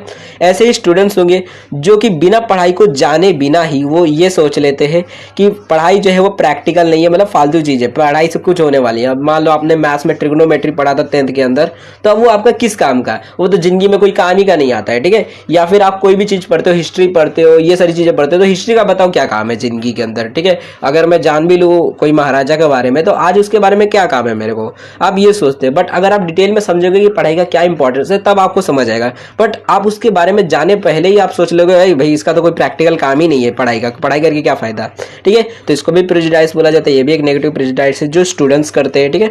वैसे ही और भी एग्जाम्पल्स है, आप बहुत सारे ढेर सारे लिख सकते हो। जैसे आप लिखा है कि कोई साइंस कॉमर्स का स्टूडेंट रहता है वो आर्ट्स वालों के ऊपर मतलब रख देता है कि आर्ट्स वाले बच्चे सब बेवकूफ़ी होते हैं, जो फेल हो जाता है, जो एक सब्जेक्ट दो सब्जेक्ट में फेल हो जाता है वो जाकर आर्ट्स ले लेता है, या फिर जिसका 35-45% आता है वो आर्ट्स ले लेता है, ठीक है। तो आप हो सकता है मतलब ऐसे आप प्रेजुडाइज रखो। अगर कोई बोल दिया कि भाई मैं आर्ट्स का हूँ तो आपको यही लगेगा कि मतलब क्या है, तेरा कम परसेंटेज आया था तभी तू आर्ट्स लिया था, ठीक है। पहले से हम मतलब सोच लेते हैं, जजमेंट कर लेते हैं कि आर्ट्स लिया था मतलब बेकारी स्टूडेंट है, कोई अच्छा मतलब टॉपर स्टूडेंट नहीं है, ठीक है, क्योंकि ज़्यादातर ऐसे ही रहते हैं, इसलिए हम पहले से ही सोच लेते हैं, ओके। तो ऐसे एग्जाम्पल, या फिर कोई नेता है मान लो, या फिर और भी कोई मान लो रिलीजन का कोई पर्सन है, कोई जैसा मान लो आप हिंदू हो और आप सोचते हो कि जितने भी मुसलमान हैं सब मतलब खराबी होते हैं, ठीक है। तो आप किसी एक मुसलमान को देखो, आप बोलोगे ये भी खराबी होगा, ये भी वैसा ही होगा, ओके। तो आप पहले से अपने से ही ओन जजमेंट डाल देते हो बिना किसी रिसर्च किए कि आदमी को कैसा है, ठीक है। तो इसी को प्रेजुडाइज बोला जाता है, ठीक। अब ना यहाँ पर रोल्स बताए गए हैं प्रेजुडाइज के कि ये जो प्रेजुडाइज होते हैं इसके क्या क्या रोल्स होते हैं, ठीक है। मतलब क्या इसकी क्या इंपॉर्टेंस होती है, पहली बात इतना समझो। तो देखो जनरली जो प्रेजुडाइज होते हैं उनका नेगेटिव रोल ही रहता है कि हमारी पर्सनैलिटी, अगर मान लो मैं किसी के खिलाफ में सोचूंगा, किसी के बारे में बुरा सोचूंगा तो ये नेगेटिव इम्पैक्ट ही डालेगा। मान लो मैं किसी को, मैं सोचता हूँ कि ये जो धर्म के लोग होते हैं ये घटिया होते हैं, खराब होते हैं, ठीक है। तो ये नफरत आएगा मेरे अंदर, जिसकी वजह से हो सकता है मेरी पर्सनैलिटी वैसी बन जाएगी, नफरत करने वाली, झगड़ा करने वाली, गुस्से वाली, ये सारी पर्सनैलिटी मेरी बन जाएगी, ठीक है। तो मेरी पर्सनैलिटी जो रहेगी वो खराब डेवलप होगी, मेरी नेगेटिव रोल मतलब इसकी वजह से एक खराबी मेरा पर्सनैलिटी डेवलप होगा, ठीक है। तो प्रेजुडाइज नेगेटिव रोल प्ले करता है एक टाइप से, देख सकते हो पर्सनैलिटी डेवलपमेंट के अंदर, ठीक है। और ये काफ़ी खराब है इस प्रेजुडाइज, ठीक है, अगर नेगेटिव रोल देखोगे। बट कभी कभार क्या होता है कि जो जजमेंट होता है हमारा, यानी जो प्रेजुडाइज होता है वो फेवरेबल भी होता है, ठीक है। जैसे अगर मान लो अमेरिका में आप हो, ठीक है, मान लो आप अमेरिकन हो, ठीक है, या फिर आप हो इंडियन, ठीक है, और आप सोचते हो भैया रशिया तो हमारा दोस्त है, काफ़ी अच्छा है रशिया, ठीक है। अब आप रशिया के बारे में इतना अच्छा चीज़ें सोचते हो, भैया रशिया हमारा दोस्त है, आपके पास मान लो कोई रशियन आ गया, ठीक है, तो आप उसको बहुत ज़्यादा प्यार से उससे बात करोगे, ठीक है, ये सोच के कि भैया रशियन तो हमारे दोस्त होते हैं, ओके। तो जब आप कोई फेवरेबल जजमेंट रखते हो सकता है वो आदमी वहाँ का बहुत बड़ा क्रिमिनल हो, बट आपको नहीं पता है, ठीक है, आप पहले से जजमेंट डाल दिए भैया रशियन है तो मतलब हमारा दोस्त, ठीक है, अच्छा है, ठीक है। तो जिसकी वजह से क्या होगा कि आप अपनी कोई अच्छी जजमेंट भी डाल सकते हो, जिसकी वजह से एक अच्छा पॉजिटिव आउटकम भी आएगा, ठीक है, क्योंकि आप उसको अब अपना दोस्त बोलोगे, कोई भी हेटरेट नहीं रहेगा आपके अंदर, अच्छी पर्सनैलिटी आपकी डेवलप होगी, दूसरों से दोस्ती वाली होगी, किसी से लड़ाई झगड़े करने वाली नहीं आपकी पर्सनैलिटी डेवलप होगी, ठीक है। तो जब अगर आपका ये जो प्रेजुडाइज है अच्छा रहता है, फेवरेबल रहता है, तो इससे आपको पॉजिटिव आउटकम्स मिलते हैं, पॉजिटिव रोल प्ले करता है फिर आपका ये जो प्रेजुडाइज होता है, ठीक है, आपके पर्सनैलिटी डेवलपमेंट के अंदर, ठीक है। तो कह सकते हो आप कि ये जो प्रेजुडाइज होता है ये ज़्यादातर तो वैसे नेगेटिव रोल में ही प्ले करता है, बट कुछ सिचुएशंस के अंदर ये पॉजिटिव रोल भी प्ले करता है, यानी आपकी पर्सनालिटी को डेवलप करने में भी मदद करता है ये प्रेजुडाइज, ठीक है, जब फेवरेबल चीज़ों के बारे में जजमेंट होता है, ठीक है। तो यहाँ पर पहले नेगेटिव रोल्स को देख लेते हैं कि क्या क्या नेगेटिव रोल्स होते हैं इसके वजह से, मतलब क्या क्या नेगेटिव इफेक्ट पड़ते हैं आपके ऊपर प्रेजुडाइज की वजह से, ठीक है। तो सबसे पहला होता है स्ट्रेस एंड टेंशन, यानी क्या कि अगर आपके अंदर नेगेटिव प्रेजुडाइज रहेगा, यानी आप किसी भी चीज़ के ऊपर नेगेटिव थॉट रखते हो, जैसे आप मान लो दूसरे रिलीजन को खराब समझते हो कि भैया दूसरे धर्म वाले जो है एक नंबर के घटिया होते हैं, दूसरे धर्म वाले मतलब किसी काम के नहीं होते, ठीक है। आपका ये सारी चीज़ें जिसकी वजह से आप हमेशा मतलब स्ट्रेस टेंशन यही रहेगा, हमेशा लड़ाई झगड़ा मारपीट कॉन्फ्लिक्ट चलते रहेगा, आपके अंदर फ्रस्ट्रेशन रहेगा उनको देख देख के। तो ये सारी चीज़ों की वजह से आपके माइंड के अंदर स्ट्रेस टेंशन ये सारी चीज़ें आएगी, और आपकी कह सकते हो ये सारी चीज़ें रहेगी आपकी मेंटल हेल्थ को भी थोड़ा बहुत इफेक्ट डालेगी, साथ ही में आपकी फिजिकल हेल्थ भी बढ़ेगी, मतलब खराब होगी, ठीक है। जैसे कि आपको ब्लड प्रेशर हो सकता है, ठीक है, आप मान लो दूसरे धर्म के लोगों को देखकर तुरंत आपको गुस्सा आने लगेगा, ब्लड प्रेशर बढ़ेगा, सर दर्द देगा आपको, हेडेक होगा, ठीक है। साथ ही में हो सकता है आपको रात को नींद ना आए, ये सारी प्रॉब्लम्स आ सकती है आपको। तो कह सकते हो कि आपको काफ़ी नेगेटिव रोल प्ले करता है, स्ट्रेस टेंशन ये सारी चीज़ें बढ़ने लगती है, और उसी के साथ में आपकी जो बॉडी होती है, नेगेटिव जो थॉट्स होते हैं उनकी वजह से आपकी जो बॉडी होती है उसके अंदर भी काफ़ी सारे प्रॉब्लम्स आने लगते हैं, आपकी हेल्थ प्रॉब्लम्स जो रहते हैं वो भी होने लग जाती है जब आपको ये प्रेजुडाइज नेगेटिव प्रेजुडाइज होते हैं, ठीक है। तो स्ट्रेस टेंशन ये सारी चीज़ों की वजह से होता है, ठीक है। उसके बाद देखोगे तो दूसरा इम्पैक्ट पड़ता है क्या कि रिटार्ड पर्सनालिटी डेवलपमेंट होना चालू हो जाता है, ठीक है। रिटार्ड का मतलब होता है बहुत धीरे धीरे या फिर ना बराबर, ठीक है, मतलब आपकी पर्सनालिटी बहुत खराब अच्छी तरीके से डेवलप नहीं हो पाती है, ठीक है। पहली बात देखो, पर्सनालिटी आपकी डेवलप होती कैसे, पर्सनालिटी होती ही है देखो, जैसे कैरेक्टर होता है कि सारे वैल्यूज को मिलाकर आप अपने आपका एक कैरेक्टर बनता है, आपकी जितनी भी वैल्यूज होती है, वैसे ही आपकी जो पर्सनालिटी होती है पूरी वो किससे बनती है। तो आपकी पर्सनालिटी जो होती है वो आपकी फिजिकल, जैसे अगर मान लो कोई आदमी है जो बॉडी बिल्डर है, ठीक है, उसके मस्त सिक्स पैक है, हैंडसम दिखता है, ठीक है, बोलने का तरीका अच्छा है, इंटेलिजेंट भी है, तो आप बोलोगे इसकी पर्सनालिटी बहुत अच्छी है, ठीक है। तो पर्सनालिटी जो रहती है वो आपकी फिजिकल अपीयरेंस यानी आपकी जो बॉडी रहती है, फिजिकल, मेंटल, सोशल क्वालिटीज, इन तीन चीजों से मिलकर बनती है आपकी पर्सनालिटी, ठीक है। अब होता क्या है कि देखो प्रेजुडिस के अंदर आपको पहले ही मैंने बताया कि स्ट्रेस टेंशन की वजह से आपको हो सकता है बीमारी होगी, फिजिकल हेल्थ आपकी खराब हो सकती है, ठीक है, मेंटल टेंशन भी होगा। तो इसकी वजह से होगा कि आपका साथ ही में सोशल स्किल्स भी अफेक्ट होगी, आप दूसरों से लड़ाई झगड़ा करके बात करोगे, अच्छे से बात भी नहीं करोगे। तो तीनों आपकी जो चीजें हैं यानी फिजिकल, मेंटल और सोशल क्वालिटीज खराब हो जाएगी, जिसकी वजह से देखोगे तो आपकी पर्सनालिटी अच्छी तरीके से डेवलप नहीं हो पाएगी, ठीक है। मतलब पर्सनालिटी की जो तीन असेंशियल चीजें थी, इंपॉर्टेंट चीजें थी, फिजिकल हेल्थ और मेंटल हेल्थ और सोशल क्वालिटीज, ये तीनों चीजें आपकी खराब हो जाएगी प्रेजुडिस की वजह से, यानी दूसरों से नफरत करने की वजह से, हेट्रेट की वजह से, दूसरों को गलत जजमेंट की वजह से ये सारी चीजें होगी, और जिसकी वजह से आपका जो पर्सनालिटी डेवलपमेंट है वो बहुत ना बराबर होगा, अच्छी तरीके से डेवलप नहीं होगा आपकी पर्सनालिटी, ठीक है। तो ये रिटार्ड का मतलब होता है ना बराबर या फिर बहुत धीरे धीरे होना, ठीक है। तो द इंडिविजुअल में become hostile toward particular group, मतलब हॉस्टिल का मतलब होता है कि किसी दूसरे की तरफ नाराजगी या फिर गुस्सा होना, ठीक है। तो हो सकता है ये दूसरे किसी ग्रुप, रिलीजन, ये इन लोगों मतलब दूसरे के प्रति गुस्सेल हो जाए, ठीक है, कि दूसरे के प्रति नफरत हो जाए उसके ऊपर अंदर, ठीक है। तो इसकी वजह से क्या होगा, तो उसके फिजिकल, मेंटल हेल्थ ये सारी अंदर प्रॉब्लम्स आएगी, और जिसकी वजह से उसका सोशल भी स्किल जो रहेगा, सोशल क्वालिटी भी स्पॉइल हो जाएगी, बर्बाद हो जाएगी, समाज के अंदर अच्छे से जी नहीं पाएगा, मेंबर्स भी फ्रस्ट्रेशन में ही रहेंगे, और पर्सनैलिटी डेवलपमेंट अच्छी तरीके से नहीं होगा, ठीक है। तो ये प्रॉब्लम आएगी। तीसरा प्रॉब्लम आता है poor image of the individual, यानी क्या कि उस आदमी का जो इमेज है वो भी बहुत ज़्यादा बेकार हो जाएगा सोसाइटी के अंदर, ठीक है। जैसे कि एक बार हुआ था कि जो मिस्टर जॉर्ज डब्ल्यू वॉश जो थे, जो कि बेसिकली पीएम थे इंग्लैंड के एक टाइम पे, मतलब पहले के टाइम पे थे इंग्लैंड, तो इन्होंने मतलब एक बार क्या किया था कि इनको एक बार मतलब थोड़ा बहुत रहता है ना, अपने से शक होता है या फिर रहता है किसी से नफरत रहती है, तो इन्होंने क्या किया था, इराक के उस टाइम पे जो गवर्नर थे, मतलब गवर्नर नहीं कह सकते हो, मतलब पीएम जो थे, जो कि थे सद्दाम हुसैन, ठीक है, सद्दाम हुसैन जो थे वो उस टाइम पे थे वहाँ पे, तो वो जो थे इराक के वहाँ पे थे। तो मिस्टर जो जॉर्ज जो थे उन्होंने वहाँ पर बेसिकली ये कहा कि ये जो मतलब सद्दाम हुसैन जो है ये कुछ मतलब वेपन्स बना रहे, कुछ मिसाइल्स बना रहे, केमिकल्स वेपन्स कुछ बना रहे, तो इसके लिए उन्होंने रिसर्च करवाई, मतलब वहाँ पर जाकर टीम भेजी कि देखो एक बार चेक करो कि वहाँ पर सही में हो रहा है कि नहीं हो रहा है। अब पूरी दुनिया को मतलब ढिंडोरा पीट दिया कि इराक जो है वेपन्स बना रहा है, केमिकल्स ये सारी चीज़ें कर रहा है, फोर्स को मतलब ये सब ला रहा है इराक, वो सारी चीज़ें, ठीक है, ये सारी चीज़ें होने गई। लेकिन जब लास्ट में जब ट्रेस किया गया, चेकिंग की गई, तो कुछ भी पता नहीं चला, इराक में ऐसा कुछ भी नहीं हो रहा था, जिसकी वजह से जो दोनों इतने बड़े बड़े लीडर्स थे, इंग्लैंड का मान लो पीएम था, ठीक है, उसकी भी इज्जत घान हो गई, और जो ये थे सद्दाम हुसैन उनकी भी थोड़ी बहुत इज्जत चली गई कि भैया कोई भी बाहर का आकर चेकिंग करके जा रहा है तुम्हारा, ठीक है। तो दोनों का इंटरनेशनल लेवल पे इज्जत मतलब थोड़ा बहुत इमेज जो है डाउन हो गया, ठीक है। तो देखो तो प्रेजुडिस की वजह से ये सारी चीजें हुई थी कि ये जो इंग्लैंड के पीएम थे, इन्होंने उनका प्रेजुडिस था कि भैया उनको शक था, उनको लगता था कि ये जो इराक वाले ये गलत कुछ कर रहे हैं, गलत खराब कुछ काम कर रहे हैं, वेपन्स बना रहे हैं हमारे खिलाफ, ठीक है।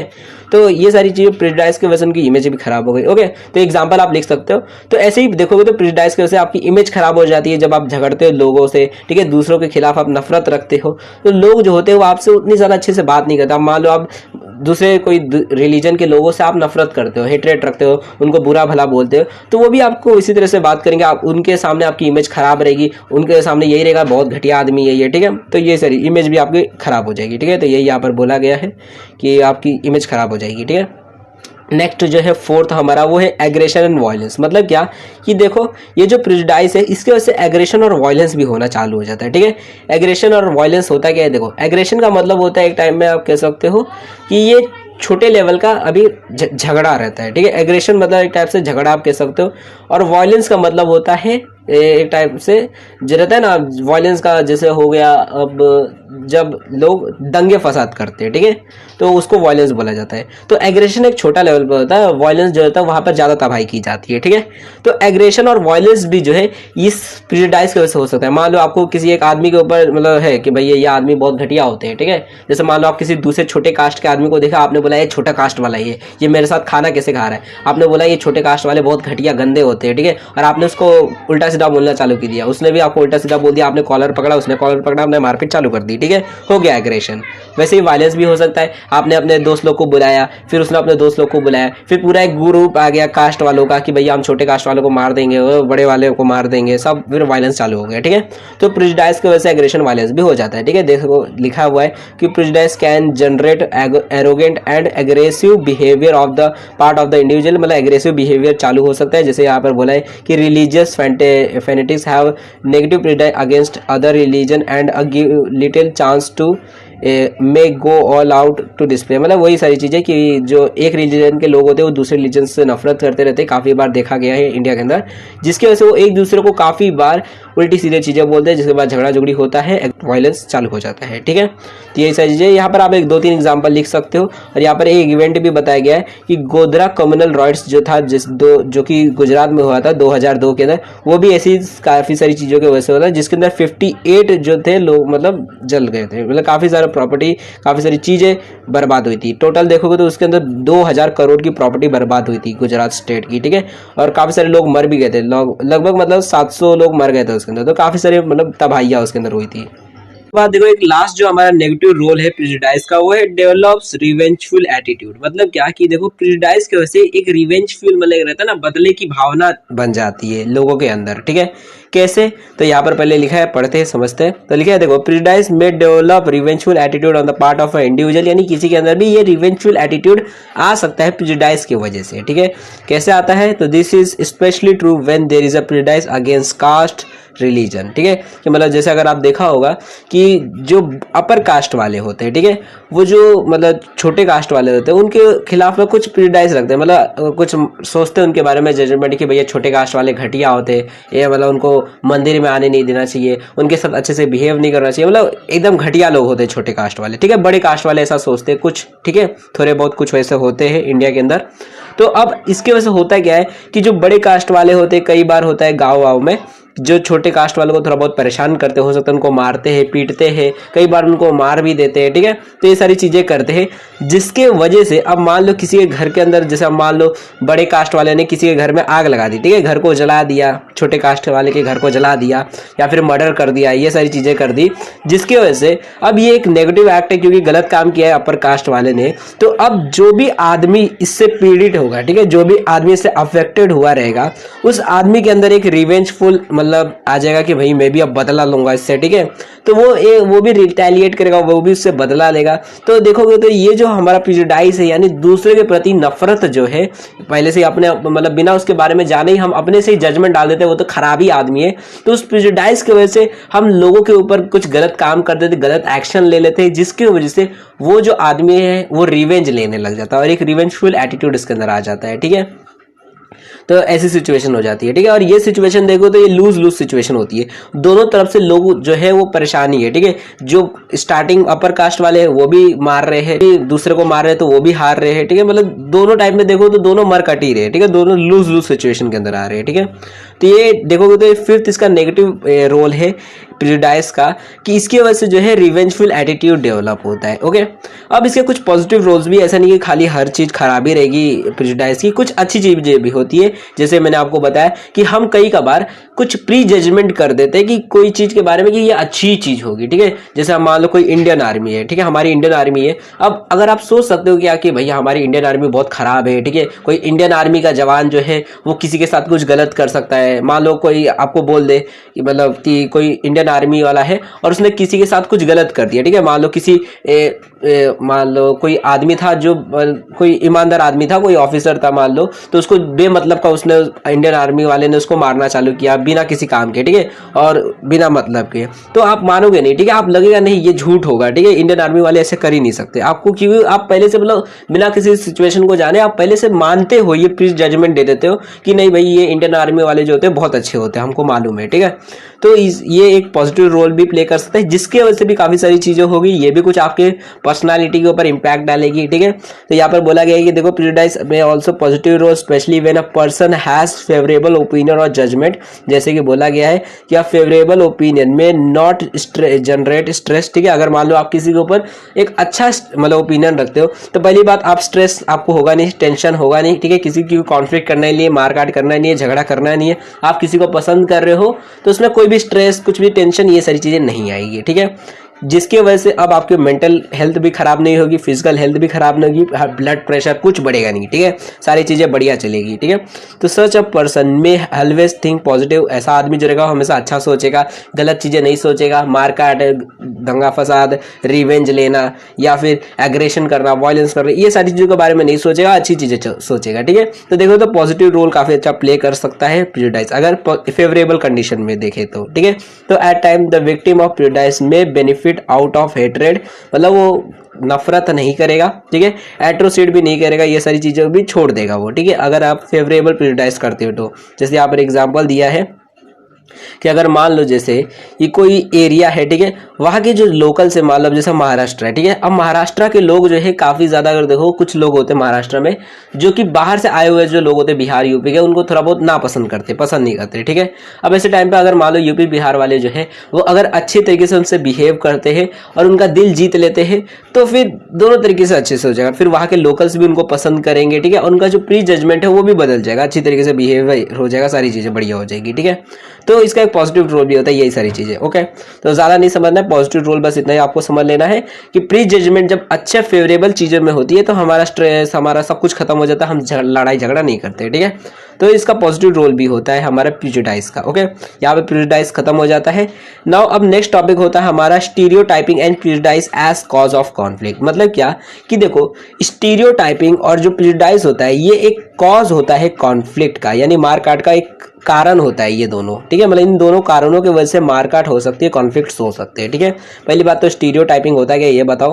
तो देखो स्टीरियोटाइपिंग का मतलब होता है, मतलब इसका डेफिनेशन ये है, यहाँ पर लिखा ही है देखो कि स्टीरियोटाइप आर जनरलाइजेशन और असम्पशंस, ठीक है। मतलब स्टीरियोटाइप भी एक टाइप का प्रेजुडिस ही आप कह सकते हैं, ये भी वैसा ही रहता है। फर्क इतना रहता है कि स्टीरियोटाइपिंग के अंदर हम लोग ये करते हैं, स्टीरियोटाइप्स के अंदर कि हम एक अजम्पशन बनाते हैं अबाउट अ कैरेक्टरिस्टिक और traits of people belonging to a group. यानी क्या कि कोई भी एक ग्रुप रहता है, जैसे मान लो मुसलमानों का ग्रुप है या हिंदुओं का ग्रुप है, ठीक है। तो जो भी कोई पर्सन रहता है वो एक दूसरे ग्रुप के बारे में कोई भी एक अजम्पशन रखता है कि ये ग्रुप वाले ऐसे ही होंगे, ऐसे होंगे, तो उसको स्टीरियोटाइपिंग बोला जाता है या फिर स्टीरियोटाइप्स बोला जाता है। एक अजम्पशन जो कि हम दूसरे ग्रुप के मेंबर्स के बारे में या फिर उस ग्रुप के बारे में रखते हैं कि ये ग्रुप जो होगा ऐसा होगा, इसके अंदर के लोग ऐसे होंगे, ठीक है, उनके अंदर मतलब ऐसी ऐसी चीजें होगी, ऐसे घटिया लोग होंगे, ऐसे अच्छे लोग होंगे, जो भी होगा, ठीक है। तो इसको स्टीरियोटाइप बोलते हैं जब हम एक दूसरे ग्रुप के बारे में कुछ अजम्पशंस रखते हैं, मान्यता रखते हैं, हमको लगता है ऐसा। तो ये जो स्टीरियोटाइपिंग है इसके वजह से भी कॉन्फ्लिक्ट हो सकते हैं, इसके वजह से भी लड़ाई झगड़े हो सकते हैं। जैसे आपने अभी प्रेजुडिस के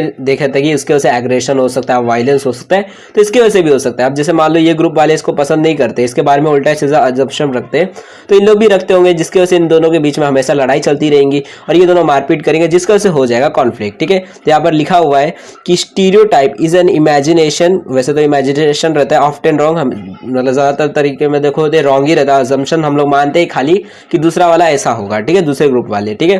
तो about what the people in the group are like in conflict, people generally develop negative feeling of opposing side, the opposing side is imagined to be aggressive, self-serving and deceitful. On the other hand, people view themselves as always right and positive. मतलब क्या कि देखो जो दो groups होते हैं, मान लो आप ये ग्रुप के मेंबर हो और आप ये सोचते हो हमेशा कि ये जो ग्रुप के लोग ये सब के सब घटिया लोग होते हैं, बेकार लोग होते हैं, सब बुरे लोग हैं और हम लोग अच्छे लोग हैं और हम इन लोगों को यहाँ से हटाएंगे, भगा देंगे, ठीक है। तो हर एक ग्रुप जो रहेगा एक दूसरे को अच्छा समझेगा और दूसरे को खराब समझता है और इसी अजम्पशन के चक्कर ये सब एक दूसरे से कॉन्फ्लिक्ट करते हैं, ठीक है। तो इसी को मतलब ये जो अजम्पशन होती है जो एक दूसरे के प्रति इन लोग रखते हैं खराब या फिर जो भी, तो इसी को बोला जाता है स्टीरियोटाइप्स या फिर स्टीरियोटाइपिंग, ठीक है। ये बोला जाता है। ओके, तो ये जो कॉन्फ्लिक्ट सिचुएशंस होती है ग्रो हो सकती है, खराब भी हो सकती है, मतलब अगर कोई एक्शन नहीं लिया जाए, ठीक है, इनको सॉल्व करने के लिए। तो इनको सॉल्व करने के लिए हमें अलग अलग काफ़ी सारे चीज़ें करनी चाहिए, ताकि हम ये जो स्टीरियोटाइप्स हो रहे हैं, यानी एक दूसरे के लिए लोग लड़ झगड़ रहे हैं, एक दूसरे को नापसंद कर रहे हैं, तो इसको जल्दी से जल्दी खत्म करना चाहिए। नहीं तो ये जो कॉन्फ्लिक्ट है या वायलेंस का रूप ले लेगा और बहुत बड़ा झगड़ा भी हो सकता है। जैसे अगर मान लो दो मुसलमान, मतलब दो ग्रुप है रिलीजन्स का या फिर कास्ट का, जो एक दूसरे को पसंद नहीं कर रहे हैं, और अगर इनके बीच में थोड़ा बहुत अभी कॉन्फ्लिक्ट चल रहा है, बट अगर इसको स्टार्टिंग में ही सॉल्व नहीं किया जाएगा कॉन्फ्लिक्ट को, किसी भी चीज़ से रिलेटेड है, तो बाद में ये बहुत बड़ा एक वायलेंस बन जाएगा और फिर मारधाड़ चलेगी, दंगा फसाद चलेगा। ठीक है, तो इसलिए पहले से सॉल्व करना चाहिए। तो प्रिजुडाइज मीन, देखो यहाँ पे प्रिजुडाइज का मीनिंग बताया गया कि प्रिजुडाइज का मतलब होता है प्री जजमेंट, पहले से ही जजमेंट दे देना। ठीक है, तो it implies an irrational and irresponsible lack of consideration the thing that should be consider. वही वाला जो मैंने आपको बताया कि प्रिजुडाइज का मतलब होता है बिना किसी चीज के जाने बिना ही हम पहले से ही सोच लेते हैं, मतलब कि ये चीज ऐसी ही होगी, प्री जजमेंट दे देते हैं। यहाँ पे प्रिजुडाइज का मीनिंग बताया, इसलिए नहीं वापस से पढ़ेंगे इसको। ओके, अब नाउ देखो आगे क्या बोला गया है कि जो स्टीरियोटाइप्स और जो प्रिजुडाइज होते हैं, इसकी वजह से सोसाइटी के अंदर काफी सारे कॉन्फ्लिक्ट हो जाते हैं। एंड अगर हम चाहते हैं कि ऐसे जो कॉन्फ्लिक्ट्स होते हैं इनको रिसॉल्व किया जाए, इनको खत्म किया जाए, तो इनके लिए काफी सारी स्ट्रैटेजीज बताई गई है, जिनकी मदद से जो है हम अपने सोसाइटी के अंदर ये जो स्टीरियोटाइप्स और प्रिजुडाइज के वजह से कॉन्फ्लिक्ट्स होते हैं उनको रोक सकते हैं। ठीक है, तो उनको रोकने के लिए, उन कॉन्फ्लिक्ट्स को, उन मार धाड़ को रोकने के लिए यहाँ पर कुछ स्ट्रैटेजीज बताई गई, तरीके बताए गए हैं। ठीक है, जैसे सबसे पहला होता है ओपनिंग कम्युनिकेशन चैनल्स। ठीक है, मतलब क्या कि हम कम्युनिकेशन चैनल्स को ओपन कर दें कि लोग कहीं पे भी मार्केट होती, मतलब कहीं पे भी कॉन्फ्लिक्ट सिचुएशन आ जाती है, मारधाड़ हो जाती है, तो जो चैनल्स होते हैं कम्युनिकेशन को, उनको ब्लॉक कर दिया जाता है, रोक दिया जाता है।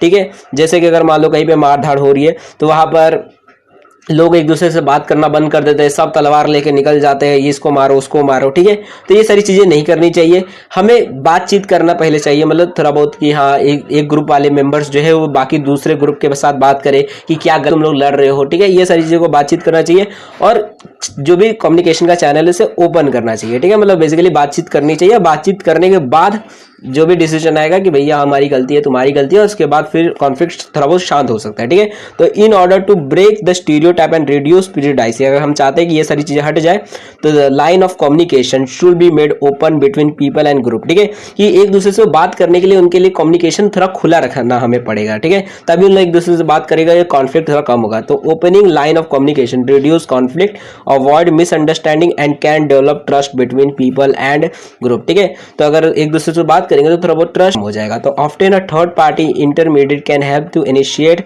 Communication to break the stereotype and prejudice. ठीक है, नॉर्मली होता है क्या है कि जब दो ग्रुप्स लड़ रहे होते हैं तो नहीं चाहते कि हम दोनों एक दूसरे से बात करें। ठीक है, तो ऐसे टाइम पे हो सकता है कोई तीसरा आदमी आ जाए जो दोनों के बीच में कम्युनिकेशन करवाए और जो भी मिसअंडरस्टैंडिंग से जो भी बातचीत है वो करवाकर कॉन्फ्लिक्ट्स को शांत करवाए। ठीक है, तो ये एक पहला स्ट्रैटेजी है कि हम ओपनिंग कर सकते हैं कम्युनिकेशन चैनल्स को, जिनकी मदद से लोग बातचीत करेंगे, मेंबर्स या फिर ग्रुप्स जो है बातचीत करेंगे और कॉन्फ्लिक्ट को शांत करेंगे। ठीक है, जो भी बातचीत करके। ठीक है, नेक्स्ट होता है कि अपॉलॉजी और फॉरगिवनेस। क्या कि मतलब आप शांत, मतलब माफी मांग सकते हो। अपॉलॉजी का मतलब होता है माफी मांगना और फॉरगिवनेस का मतलब होता है माफ कर देना। ठीक है, कि अगर मान लो आपकी गलती है तो अपॉलॉजी कर लो, ठीक है, माफी मांग लो, और अगर सामने वाले ने आपसे माफी मांग ली है तो उसको माफ कर दो। ठीक है, फॉरगिव कर दो, जिसकी वजह से मतलब ये जो भी कॉन्फ्लिक्ट रहेगा वो शांत हो सकता है। ठीक है, तो ये एक तरीका हो सकता है। ठीक है, उसके बाद नेक्स्ट यहाँ पर बोला गया है, नेक्स्ट बोला गया है क्या कि ट्रस्ट बिल्डिंग आप कर सकते हो। ठीक है, ट्रस्ट मतलब कि आप जो है दो ग्रुप्स के बीच में जो भी अभी कॉन्फ्लिक्ट चल रहा है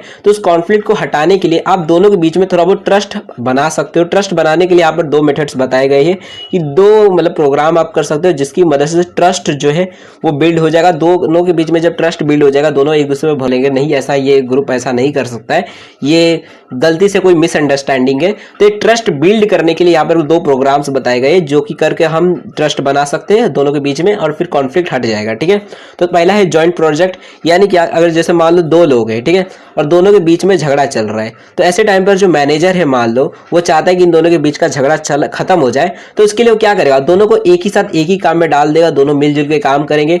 धीरे धीरे हो सकता है मान लो कि स्टार्टिंग में ये थोड़ा बहुत इसका नखड़ा करेगा तो ये वाला हो सकता है थोड़ा बहुत मदद करने लग जाए, इसकी थोड़ा बहुत सॉफ्ट प्लेस आ जाएगा दोनों के अंदर।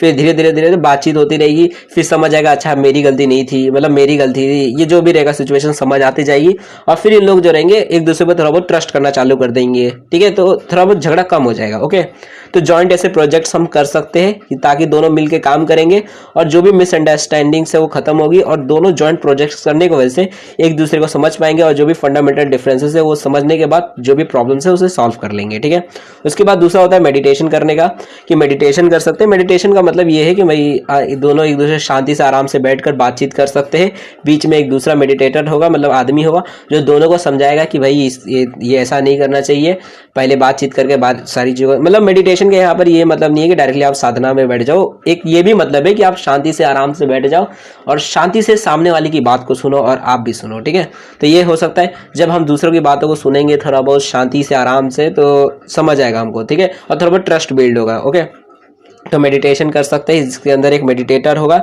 जो कि दोनों पार्टीज को समझाएगा कि आपकी गलती है, दोनों को एक दूसरे से माफी मांगनी चाहिए, जो भी चीज रहेगी। ठीक है, तो इस तरह से भी हम ट्रस्ट बिल्ड करेंगे और ट्रस्ट बिल्ड करने की वजह से दोनों की कॉन्फ्लिक्ट हट जाएगी। ठीक है, फोर्थ तरीका है डायलॉग्स, यानी क्या, वही भाषणबाजी, कि हम भाषणबाजी कर सकते हैं, दोनों को समझा सकते हैं डायलॉग्स मार मार के, देखो ये तुम्हारी गलती है या फिर तुम्हें ऐसा नहीं करना चाहिए, तुम्हें माफी मांग लेनी चाहिए, ये जो भी डायलॉग्स मार मार के हम इसकी मदद से भी कॉन्फ्लिक्ट को शांत कर सकते हैं। रहता है ना, लोग भाषण देते हैं तो उसके बाद थोड़ा बहुत कॉन्फ्लिक्ट शांत हो जाता है। ठीक है, तो भाषण देके भी हो सकता है। अब देखो डायलॉग्स जो होते हैं वो 4 टाइप्स के होते हैं। ठीक है, यहाँ पर 4 टाइप्स के डायलॉग्स होते हैं। सबसे पहला होता है एडवर्सियल डायलॉग। ठीक है, इसके अंदर होता है क्या, एडवर्सियल डायलॉग के अंदर होता क्या है, इसके अंदर आप बोलते हो कि मैं सही हूं और तू गलत है। ठीक है, और तुझे ये मानना पड़ेगा तू गलत है और मैं सही हूं। ठीक है, इसके अंदर यही होता है। तो इसके अंदर ये होता है I am right and you are wrong. ठीक है, ये कहा जाता है एडवर्सियल डायलॉग के अंदर, कि मतलब दूसरे वाले को गलत साबित किया जाता है, अपने आप को सही, और नॉर्मली इसी के अंदर और कॉन्फ्लिक्ट बढ़ जाता है। ठीक है, एंड अगर दूसरा देखो तो ह्यूमन रिलेशन डायलॉग होता है। इसके अंदर ये होता है कि हम दोनों गलत है, हमारी ये हम कॉन्फ्लिक्ट कर रहे हैं, इसके वजह से सोसाइटी का गलत हो रहा है, नहीं है, मतलब आत्मज्ञान करवाते हैं लोगों को कि आप दोनों जो कर रहे हो वो गलत कर रहे हो, इसकी वजह से पूरे समाज का खराबी हो रही है। वे मतलब रहता है कि दोनों की आंखें खोल देते हैं, तो ह्यूमन रिलेशन डायलॉग कर देते हैं, हम सब इंसान है, एक साथ रहना चाहिए, हमें ये जाति वाति का भेदभाव नहीं करना चाहिए। ठीक है, तो नेगेटिव स्टीरियोटाइप इसके अंदर ब्रोक कर दिया जाता है और पीपल जितने भी लोग होते हैं सब फ्रेंड बन के रहने लग जाते हैं। ठीक है, तो ऐसे भी डायलॉग मारे जा सकते हैं। उसके बाद होता है एक्टिविस्ट डायलॉग। ठीक है, एक्टिविस्ट डायलॉग के अंदर ये होता है कि हम म्यूचुअल कोऑपरेशन करते हैं कि मान लो जो भी प्रॉब्लम है किसी चीज से रिलेटेड, तो हम मिलकर उस प्रॉब्लम को सॉल्व करेंगे। दोनों मिलकर, मान लो दोनों को कोई एक प्रॉब्लम से रिलेटेड मारकाट कर रहे हैं, तो दोनों को बोलेंगे दोनों मिलकर उस प्रॉब्लम को सॉल्व करेंगे, आपको लड़ने की कोई जरूरत नहीं है। ठीक है, तो इसमें एक्टिविस्ट मतलब हम कुछ एक्टिविटी एक्शंस करते हैं। ठीक है, कुछ फाउंडेशन एक्शंस करते हैं डायलॉग्स के अंदर, कि हम मान लो म्यूचुअल कोऑपरेशन, दोनों मिलकर कुछ काम करेंगे, अंडरस्टैंड दूसरे को ट्रस्ट करेंगे और सारी चीजें करके फिर जितना भी मारकाट है कॉन्फ्लिक्ट खत्म करेंगे। ठीक है, और चौथा एक डायलॉग होता है जो कि होता है प्रॉब्लम सॉल्विंग डायलॉग। ये बिल्कुल ह्यूमन रिलेशन की तरह ही होता है, बस इसके अंदर ये रहता है कि ये सारे डायलॉग तो होते ही है कि भैया हमको सबको ये सब झगड़ी नहीं करना चाहिए, साथ ही में ये भी रहता है कि जो भी कॉन्फ्लिक्ट है वो क्यों हो रहा है, कॉन्फ्लिक्ट की वजह से क्या क्या चीज़ें हो रही है, उसके फीलिंग जो है कॉन्फ्लिक्ट का वो फील करवाई जाती है दोनों पार्टीज को। कि अब जैसे यहाँ पर लिखा गया है कि like human relation dialogue the conflicting parties explore feeling about the conflict and each other and also give special attention to the party fundamental human need, intense and joint effort are made to meet those need and resolve the conflict. मतलब क्या, जैसे dialogue रहता है ना कि देखो आपकी conflict, आपके मारकाट की वजह से काफी सारे विधवाओं औरत हो जाती है, उनके घर में पति नहीं रहता, ये मतलब ऐसे तरह रहता है ना कि फीलिंग करवाते हैं कि कॉन्फ्लिक्ट के बारे में, कि देखो आप लोगों ने इतना खून बहा दिया है, इसके वजह से ये सारी चीजें हो गई है, वो हो गई है, इतने सारे बच्चे अनाथ हो गए हैं, तो ये सारी फील करवाई जाती है ताकि वो समझे कि हाँ भाई मुझे नहीं करना चाहिए कॉन्फ्लिक्ट, और फिर शांत हो जाते हैं। ठीक है, प्रॉब्लम सॉल्विंग डायलॉग भी किए जा सकते हैं। तो ये सारी चीजें करके हम डायलॉग बोलकर डायलॉग मारकर भी हम कॉन्फ्लिक्ट को शांत कर सकते हैं। ठीक है, तो ये 4 टाइप के डायलॉग्स होते हैं, इसकी मदद से भी हम अपना जो कॉन्फ्लिक्ट है उसको शांत किया जा सकता है, ये भी एक स्ट्रैटेजी होती है। उसके बाद एक लास्ट यहाँ पर स्ट्रैटेजी बताई गई है जो कि है other stereotype breaking prejudice and reduction action include. ठीक है, मतलब लास्ट में और भी जितने बचे हुए जो स्टीरियोटाइप्स को हटाने के लिए है और प्रेजुडिस को रिड्यूस करने के लिए जो मतलब स्ट्रैटेजी है वो बताई गई है। कि ये हो सकता है कि मान लो एक ग्रुप है, मतलब 2 ग्रुप है मान लो, तो एक ग्रुप का मेंबर को दूसरे ग्रुप के अंदर भेज देना चाहिए ताकि वो ये देख के आए कि हाँ ये ग्रुप जो है वो बहुत अच्छा ग्रुप है, कोई खराब ग्रुप नहीं है, मतलब इंस्पेक्शन के लिए। जैसे लिखा है कि 1 member of a group may visit the opponent personally to be friendlier, मतलब नॉर्मली फ्रेंड की तरह जाना चाहिए, चेकिंग करने के लिए कि हाँ वो ग्रुप जो है सच बोल रहा है कि वो अच्छा ग्रुप है, कोई खराब ग्रुप नहीं है, हमें उससे नहीं झगड़ना चाहिए, ट्रस्ट को बिल्ड करने के लिए, ठीक है। कि more agreeable and more helpful than the opponent expected, this may help to revise the image of the people and group. मतलब क्या कि देखो मान लो ये दो ग्रुप थे, एक दूसरे के साथ दुश्मनी थी, तो चेक करने के लिए तो एक काम किया गया कि एक ग्रुप, इस ग्रुप के एक मेंबर को इस ग्रुप के अंदर भेज दिया गया चेक देखने के लिए कि भाई एक दिन रहे, देख क्या हो रहा है उधर, ठीक है, कैसा ग्रुप है, अच्छा ग्रुप है खराब ग्रुप है, ठीक है। वहां पर गया एक दिन, बहुत उसको अच्छा लगा कि हाँ भाई यहाँ पे तो बहुत अच्छे लोग हैं, ये सब अच्छे, हम लोग खाली फोर्ट मिलने से लड़ाई झगड़ा कर रहे थे, ठीक है। तो इससे ट्रस्ट बिल्ड होगा और साथ ही में फिर कॉन्फ्लिक्ट शांत हो जाएगा, ये एक तरीका होता है।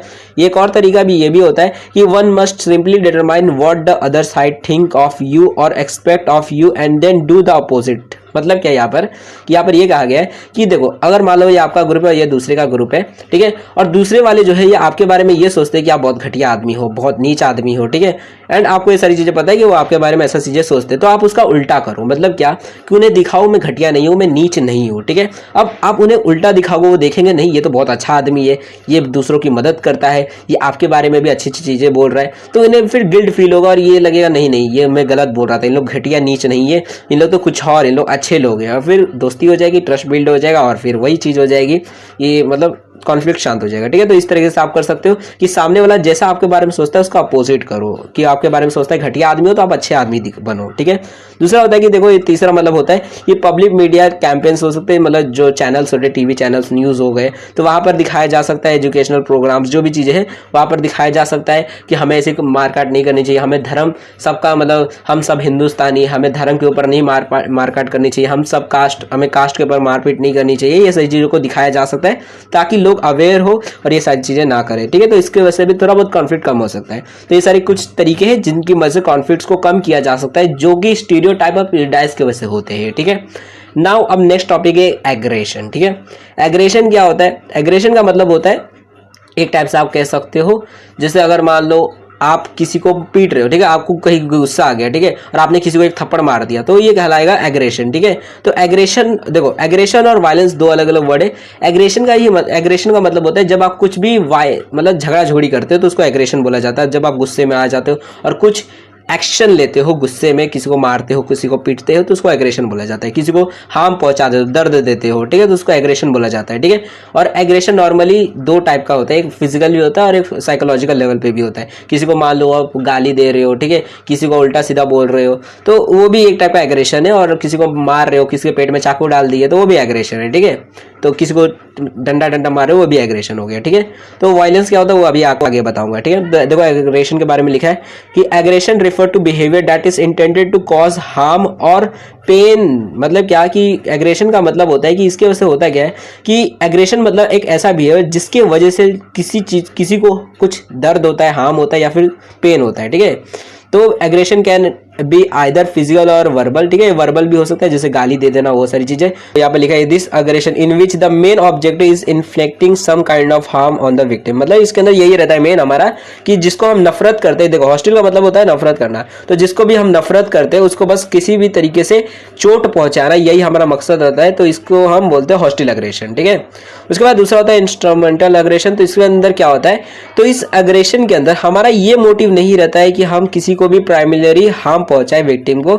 हमारा मेन गोल जो रहता है वो ये रहता है कि जो भी उसके पास सामान है वो उससे हम छीन ले, ठीक है। जो भी उसके पास वैल्यूएबल रिसोर्सेस है या फिर जो भी अदर जो भी चीजें उसके पास है तो वो हम उससे छीनना चाहते हैं। जैसे कोई चोर है मान लो, ठीक है, तो कोई चोर है अब मान लो और आप उसके साथ जा, मान लो आप अंधेरी रात में अकेले जा रहे थे और कोई मान लो रहते ना लुटेरे रहते हैं, तो आ गए उधर, ठीक है, और आपसे फोन, आपका पैसा, वो सब पर्स मांगने लगे, ठीक है, और आपसे मांगने के लिए उन लोगों ने चाकू वाकू हाथ में लिया और आपको हाथ में या फिर कहीं पे पेट में कहीं पे भी चाकू मार दिया, ठीक है।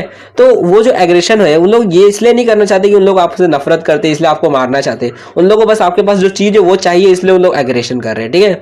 तो इसको इंस्ट्रूमेंटल एग्रेशन बोला जाता है, ओके। तो यहाँ पर बोला गया है कि देखो जो टाइप ए वाले जो लोग होते हैं यानी जो हॉस्टिल एग्रेशन वाले लोग होते हैं उनका जो बिहेवियर पैटर्न रहता है generally engage in hostile aggression and people having type B personality engage in instrumental aggression, ठीक है। तो यहाँ पर दो इनको टाइप में ही डिवाइड कर दिया गया है कि टाइप ए वाले जो लोग होते हैं वो हॉस्टिल एग्रेशन करते हैं और टाइप बी वाले इंस्ट्रूमेंटल एग्रेशन करते हैं, ठीक है। तो मे भी ये दोनों टाइप आपको समझ आ गया कि हॉस्टिल मतलब जब हम किसी को नफरत करते हैं तब हम कुछ इसके ऊपर एग्रेशन करते हैं, उसको चोट पहुंचाते हैं, और इंस्ट्रूमेंटल एग्रेशन मतलब जब हमें कुछ चीज चाहिए रहती है उससे और उसके लिए हमें मजबूरी में उसके साथ एग्रेशन करना पड़ता है, तो उसको बोलते हैं इंस्ट्रूमेंटल एग्रेशन, ठीक है। जैसे कोई चोर हो गया, लुटेरे होते हैं जो रात को नहीं आपका पर्स मोबाइल वो सब मांगने लगते चाकू दिखाकर, तो वो होगा इंस्ट्रूमेंटल एग्रेशन, ठीक है। होता है तो देखो वायलेंस जो होता है ये एग्रेशन का ही बड़ा रूप होता है, ठीक है। मतलब क्या कि जैसे अगर मान लो कि आपने किसी दूसरे रिलीजन के पर्सन को देखा, दूसरा धर्म का आदमी को देखा और आपको उसके ऊपर गुस्सा है, आपने उसको एक थप्पड़ मार दिया, ठीक है। आपको गुस्सा है, आपने उसको एक थप्पड़ मार दिया, उसने भी आपको मारा, अब आप दोनों घर पे भागे, ठीक है। यहाँ पर आपका एग्रेशन हो गया, ये छोटे लेवल पे था, एग्रेशन हो गया, बट अब आपने अपनी गैंग को बुला दिया, ठीक है। जितने भी आपके रिलीजन के लोग थे सब आ गए, उसके भी जितने रिलीजन के थे सब लोग आ गए, ठीक है। अब ये जो है ये एक दंगा बन गया, अब ये पहले एग्रेशन था, अब ये दंगा बन गया, वायलेंस हो गया, ठीक है। तो वायलेंस कह सकते हो ये भी लड़ाई झगड़ा ही होता है, बट ये बड़े लेवल पे होता है, यहाँ पे डिस्ट्रक्शन ज्यादा होती है, ज्यादा यहाँ पर मारपीट होती है, ठीक है। और एग्रेशन के अंदर एक इंडिविजुअल छोटे लेवल पे होते हैं एग्रेशन, ठीक है। जैसे आप किसी को मार रहे हो, किसी का पर्स चोरी कर रहे हो, तो ये छोटे लेवल पे। और वायलेंस के अंदर आप करोड़ों का नुकसान कर सकते हो, जैसे गुजरात के अंदर या फिर और जगह पे ऐसे काफी सारे दंगे फसाद होते हैं, तो गवर्नमेंट के करोड़ों के नुकसान हो जाते हैं प्रॉपर्टीज के ऊपर, ठीक है। तो ऐसे वायलेंस के अंदर होता है, काफी ज्यादा डिस्ट्रक्शन होता है इसके अंदर, ठीक है। तो यहाँ पर लिखा है कि violence include act of aggression and abuse that cause और इंटेंट टू कॉज इंजरी और other violence can be defined as behaviour by individual that intentionally threaten attempt और to inflict physical harm to other, ठीक है। तो violence के अंदर बस यही एम रहता है कि हम दूसरों को चोट पहुंचाना चाहते हैं, ठीक है। दूसरों को मारना चाहते हैं, दूसरों को परेशान नहीं, मतलब दूसरों को मारना चाहते हैं, ठीक है। तो यही मेन होता है वायलेंस का कि हम जितने हो सके, जितने ज़्यादा से ज़्यादा हो सके लोगों को मारे पीटे, उनको चोट पहुंचाए, ठीक है। तो along the aggression and violence appear the sign of, मतलब दिखता है कि हाँ भाई वायलेंस और एग्रेशन दोनों तो एक ही जैसा है, बट वायलेंस जो होता है involves greater intensity and destruction, इसके अंदर ज़्यादा डिस्ट्रक्शन होता है, ठीक है। क्यों वायलेंस के अंदर ज्यादा लोग मारपीट करते हैं और एग्रेशन के अंदर सिर्फ एक ही दो लोग मारपीट करते हैं, ठीक है। तो अब देखते हैं यहाँ पर बताया गया कि causes of aggression and violence, यानी कौन से कारण होते हैं, मतलब कौन से रीजंस होते हैं जिसके वजह से वायलेंस और एग्रेशंस होते हैं, ठीक है। तो कुछ यहाँ पर रीजंस बताए गए हैं, जैसे ह्यूमन इंस्टिंक्ट हो गया, यानी इंसान का नेचर होता है दूसरों से झगड़ना, ठीक है। जैसे यहाँ पर बोला गया कि human aggression concentrate on the view that human being are somehow programmed for violence by their basic nature, ठीक है। जैसे अगर मान लो आप हरियाणा या फिर राजस्थान के लोगों के पास चले जाओगे, तो वहां के लोग के पास मतलब उनका नेचर ये थोड़ा ज्यादा कि मतलब वायलेंस करना है, कि मारपीट करने का, ठीक है। और वहीं पे अगर आप केरला वालों के पास जाओगे तो उनका उतना नेचर नहीं रहता, ठीक है। तो एक ह्यूमन इंस्टिंक्ट रहती है कि इंसान जो होता है वो लड़ाई झगड़ा करना ज्यादा पसंद करता है, ठीक है। तो मतलब उसका नेचर ही होता है लड़ना, की छोटी छोटी बातों पर दूसरों से लड़ना चालू कर देता है, एग्रेशन। जैसे अगर मान लो घर में कि कोई रहता है ना, पति पत्नी अपने में ही झगड़ने लग जाते हैं, तो वो भी एक टाइप का एग्रेशन ही हो गया। पति जो रहेगा उसका मान लो कुछ चाय में थोड़ा शक्कर कम रहेगी तो वो पत्नी को ऊपर चिल्लाने लगे, उसके ऊपर झगड़ा करने लगेगा, गाली देगा, उल्टा सीधा बोलेगा, हो सकता है उसके ऊपर हाथ उठा दे, तो वो भी एग्रेशन ही है, ठीक है। तो ह्यूमन इंस्टिंक्ट रहता है एग्रेशन करने का। तो in other word aggression is a essential part of human nature, ठीक है। ये एक ह्यूमन नेचर का पार्ट है ये एग्रेशन, ओके। नेक्स्ट होता है यहाँ पे फ्रस्ट्रेशन बोला गया है। फ्रस्ट्रेशन की वजह से भी हो सकता है, मान लो अब जैसे कोई आदमी है काम वाम करके आता है, बहुत ज़्यादा फ्रस्ट्रेटेड है, उसका दिमाग खराब है पूरा, और अगर जैसे रहता है ना, अगर मान लो घर में झगड़ा झुगड़ी चल रहा है, या फिर कोई आदमी है मान लो कंपनी में काम करता है और उसका जो बॉस उसको हमेशा चिल्लाता रहता है, ठीक है। तो उसका हमेशा फ्रस्ट्रेशन में रहता है, दिमाग खराब है मेरा, और उसी में उसकी जो वाइफ है वो उसको बार बार परेशान करने के लिए आ रही है, अरे चलिए ना घूम के आते, फिल्म देख के आते हम लोग, ठीक है। तो इसका दिमाग खराब हो गया, फ्रस्ट्रेशन में उसको चिल्लाएगा उल्टा सीधा, क्या है तुम्हारा दिमाग खराब हो गया, मेरा इधर दिमाग खराब हो रहा है, फ्रस्ट्रेशन पूरा हो रहा है और तुम हो कि फिल्म देखने के चक्कर में हो, ठीक है। तो फ्रस्ट्रेशन में भी आदमी ये कर सकता है, मतलब एग्रेशन कर सकता है, कई बार कॉन्फ्लिक्ट मतलब एग्रेशन कर सकता है, मारपीट कर सकता है, ठीक है। फ्रस्ट्रेशन में नॉर्मली वायलेंस नहीं होता है, फ्रस्ट्रेशन में नॉर्मली एग्रेशन ही होता है, ठीक है। तो उसके वजह से भी हो सकता है कि strong frustration lead to aggressiveness and often lead to aggressiveness भी हो सकती है। मतलब क्या कि पहले हो सकता है आदमी एग्रेसिव हो जाए, जैसे अगर मान लो दो आदमी है तो एक आदमी जो है पहले मान लो फ्रस्ट्रेशन में दूसरे आदमी को कुछ उल्टा सीधा बोल दिया, जिसके बाद इस आदमी ने गैंग लेके आ गई कि मेरे को उल्टा सीधा तूने कैसे बोला, और फिर हो गया वायलेंस चालू, ठीक है। तो ऐसा भी हो सकता है। सकता है, फ्रस्ट्रेशन की वजह से वायलेंस भी क्रिएट हो सकता है। ओके, उसके बाद देखो जो नेक्स्ट कॉज होता है एग्रेशन और वायलेंस का, वो होता है ऑब्जर्वेशन। ठीक है, मतलब क्या कि जब हम दूसरे लोगों को देखते हैं कि जब वो एग्रेशन कर रहे हैं तो उसकी वजह से हमें भी मन करता है हम भी एग्रेशन करें। मतलब क्या, जैसे मान लो आपको कोई गाली दे रहा है, ठीक है, अब आपको कोई गाली पे गाली दिए जा रहा है, या फिर मान लो कि आप हो कहीं पे, आप खड़े हो, जैसे मान लो आप बस स्टैंड के इधर खड़े हो और वहां पर कोई दूसरा आदमी एक दूसरी लड़की को मान लो छेड़ रहा है या फिर उसको मार रहा है, ठीक है, या फिर उसको गाली दे रहा है, उल्टा सीधा बोल रहा है, तो आप जाओगे, आप उसको लड़की को बचाने के लिए मारपीट करने लगोगे। या फिर ये हो सकता है कि कोई आदमी आप ही को गाली दे रहा है, उल्टा सीधा बोल रहा है, या फिर हो सकता है आपको कॉलर पकड़ रहा है, आपको एक चाटा कोई मार दिया है, आपके ऊपर कोई एग्रेशन कर रहा है, ठीक है, तो आप भी उसको मारोगे, आप भी पीटोगे, जिसकी वजह से कह सकते हो आप लोग कि आपने उसको देखा एग्रेशन करते हुए तो इसलिए आपने भी फिर एग्रेशन कर दी। ठीक है, तो यही है कि एग्रेशन जो है ऑब्जर्वेशन से भी आ सकता है कि people often become aggressive by observing other committing act of aggression. ठीक है, तो some people imitate aggressive behaviour of their parents, boss और अदर। ठीक है, तो कुछ लोग होते हैं जो अपने पेरेंट्स या फिर बॉस को देखकर वो भी थोड़ा एग्रेसिव हो जाते हैं। मान लो कोई आदमी है, ठीक है, जिसका बॉस बहुत ज्यादा उसके ऊपर चिल्ला रहा है, उसको उल्टी सीधा गाली वाली दे रहा है कि तेरे को एक काम नहीं होता है। ठीक है, अब ये आदमी जो है उसका फ्रस्ट्रेशन, उसका जो मतलब गुस्सा है, एग्रेशन है, वो देखने के बाद अब इसका भी मन करेगा मैं भी अपना कोई फ्रस्ट्रेशन निकालूं, तो या घर पे जाने के बाद अपनी पत्नी को चिल्लाएगा, उसको मारेगा, हो सकता है। ठीक है, तो ऑब्जर्वेशन की वजह से भी हो सकता है एग्रेशन आ सकता है लोगों को। उसके बाद देखो जो फोर्थ हमारा कॉज है एग्रेशन एंड वायलेंस का, वो है कॉग्निटिव फैक्टर्स। ठीक है, मतलब क्या, जो माइंड रिलेटेड जो रहता है, जैसे आप मान लो आपका मूड खराब है, ठीक है, अब मूड खराब आपका रहेगा तो आप थोड़ा बहुत एग्रेसिव रहोगे ही। ठीक है, अब मान लो आपका मूड एकदम मस्त है, ठीक है, मतलब क्या, जैसे यहाँ पर लिखा है कि अगर मान लो एक पर्सन है, ठीक है, जिसका मूड जो है बहुत ज्यादा अच्छा है, ठीक है, कोई पर्सन है मान लो जिसका मूड बहुत अच्छा है, तो बताओ क्या वो एग्रेसिव रहेगा, क्या लड़ेगा, किसी से झगड़ेगा? ठीक है, क्या आराम से बैठा हुआ है कुर्सी पर किसी को गाली दे रहा है कि तू ऐसा है, तू ऐसा है, ठीक है, नहीं बोलेगा। लेकिन अगर किसी को मतलब किसी का मूड अगर खराब रहेगा, ठीक है, कोई बैड मूड में रहेगा, तभी वो अनप्लेजेंट मतलब एक्सपीरियंस करेगा, उसको खराब लगेगा, तब उसका बिहेवियर भी खराब हो जाएगा, जिसके वजह से एग्रेसिव मैनर में वो लोगों से लड़ेगा, झगड़ेगा। ठीक है, तो कह सकते हो कि आपका जो माइंड है, मतलब आपको मेंटल जो है कि आपका मूड कैसा है, वो भी डिपेंड करता है कि आपका आप एग्रेसिव रहोगे या फिर नहीं रहोगे। ठीक है, तो ये एक चौथा फैक्टर रहता है कॉग्निटिव फैक्टर। ठीक है, उसके बाद देखो नेक्स्ट जो फैक्टर होता है वो होता है प्रोवोकेशन फैक्टर। ठीक है, मतलब प्रोवोकेशन। ठीक है, इसका मतलब क्या होता है, देखो प्रोवोकेशन का मतलब होता है कि सामने वाला जब आपके ऊपर कोई एग्रेसिव एक्शन करता है तब आप उसके ऊपर एग्रेसिव एक्शन करते हो। मान लो आपको सामने वाले ने गाली, तो आप थोड़ी चुप बैठोगे, आप भी गाली दोगे उसको। सामने वाले ने आपको मान लो एक छापड़ मार दिया, ठीक है, या फिर मान लो एक गुप्पी मार दिया, या फिर आपको धक्का दे दिया, या फिर कॉलर पकड़ लिया, तो आप भी उसको कॉलर पकड़ोगे, आप भी उसको मारोगे। तो ये मतलब प्रोवोकेशन मतलब क्या कि जब दूसरा आदमी जो है एग्रेशन आपके साथ करता है, चाहे वो वर्बल या फिर फिजिकल हो, तो उस प्रोवोकेशन की वजह से आप भी फिर मतलब when a person become a victim of some from aggression, मतलब सब कोई आदमी है जो विक्टिम बन जाता है, उसके ऊपर कोई एग्रेशन कर देता है, तो ही में ऑफ्टेन रेसिप्रोकेट, मतलब वो भी फिर साथ ही में वो भी एग्रेशन करना चालू करता है with as much as he can, मतलब जितना उसको लगा था। मतलब मान लो आपने किसी को एक गाली दिया, मतलब कोई गाली दे दिया आपने माँ बाप की, किसी के ऊपर भी, ठीक है, मान लो आपने गाली दिया, तो वो चाहेगा कि मैं और उतनी ही गाली मैं भी दूं या फिर उससे ज्यादा गाली दूं, जितना मैं दे सकता हूं उतना मैं गाली उसको ज्यादा दूं। ठीक है, मतलब उससे बड़ी गाली मैं दूं ताकि उसको और खराब लगे। ठीक है, तो प्रोवोकेशन मतलब ये कि जब सामने वाला आपके ऊपर कोई वायलेंस करता है, आपके ऊपर कोई एग्रेशन करता है, तो आप चाहते हो कि मैं उससे ज्यादा एग्रेशन करूं, जिसकी वजह से आप उसके ऊपर एग्रेशन करते हो। तो सम ऑफ यहाँ पर कुछ यहाँ पर एग्रेशंस बताए, जैसे एरोगेंस हो गया, मान लो आपको कोई इग्नोर मार देता है, ठीक है, कोई आपको इग्नोर मार दिया, आप मतलब जा रहे थे, मान लो किसी को आपने हाथ मिलाने के लिए हाथ दिया और उसने आपको हाथ ही नहीं दिया, ठीक है, तो इसकी वजह से भी हो सकता है आप उसके साथ एग्रेशन करोगे, उसको गाली दोगे, ठीक है, उल्टा सीधा बोल सकते हो, मतलब नॉर्मली कम ही होता है।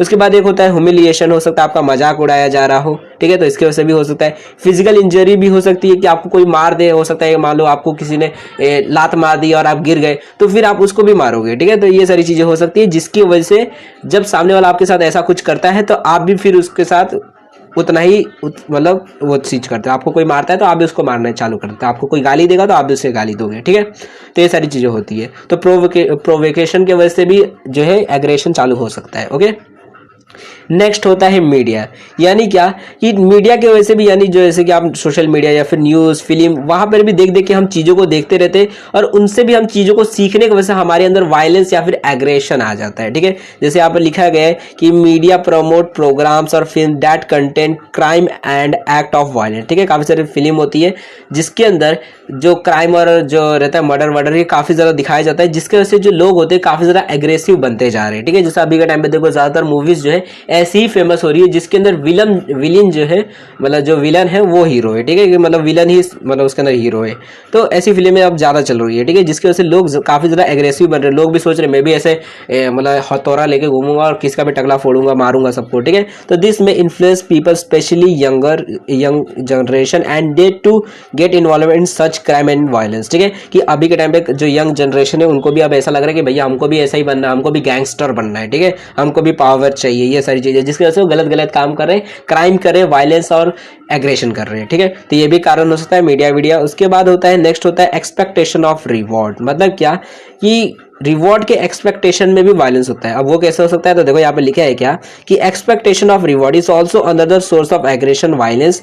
People often behave aggressive with an expectation that their such behaviour would bring reward to them in some form. मतलब क्या कि कुछ लोग जो रहते हैं, जैसा मान लो कोई छोटा सा बच्चा है, ठीक है, अब वो क्या करता है, उसकी मम्मी उसको खाना देती है कि ले बेटा ये ले खाना, ये खा ले। ठीक है, प्लेट में लाकर देती है। अब ये जो बच्चा रहता है वो खाना फेंक देता है हाथ मारकर कि नहीं मेरे को ये खाना नहीं खाना, मेरे को चॉकलेट खाना है, मेरे को चॉकलेट खाना है। ठीक है, तो अब ये बच्चा जो है ये क्या सोच कर ये एग्रेसिव कर रहा है, ये क्यों प्लेट फेंक दिया, ये सोचकर कि अगर मैं ऐसा कुछ करूंगा, मैं रोऊंगा, चिल्लाऊंगा, प्लेट फेंकूंगा, कुछ तोड़ूंगा, तो मेरी मम्मी मेरे से मतलब बोलेगी कि ठीक है ले खा ले चॉकलेट। ठीक है, तो मेरे को रिवॉर्ड मिलेगा। ठीक है, मेरे को गिफ्ट मिल जाएगा अगर मैं एग्रेसिव करूंगा। ठीक है, तो यही यहाँ पर बोला गया है कि अगर कोई आदमी ये एक्सपेक्ट करता है कि उसके एग्रेसिव होने से उसको रिवॉर्ड मिलेगा तो एग्रेसिव होगा। ठीक है, जैसे यहाँ पर बच्चा एक दूसरा एग्जांपल दिया है कि कोई बच्चा है जो मान लो कि वो ऐसे कुछ मतलब नखड़े कर रहा है, तो वो कि अपनी मम्मी के सामने कि उसको मतलब मम्मी खेलने दो, मेरे को खेलने दो, मेरे को पढ़ाई अभी नहीं करना है, तो हो सकता है उसकी मम्मी बोल दे ठीक है जा खेल ले। ठीक है,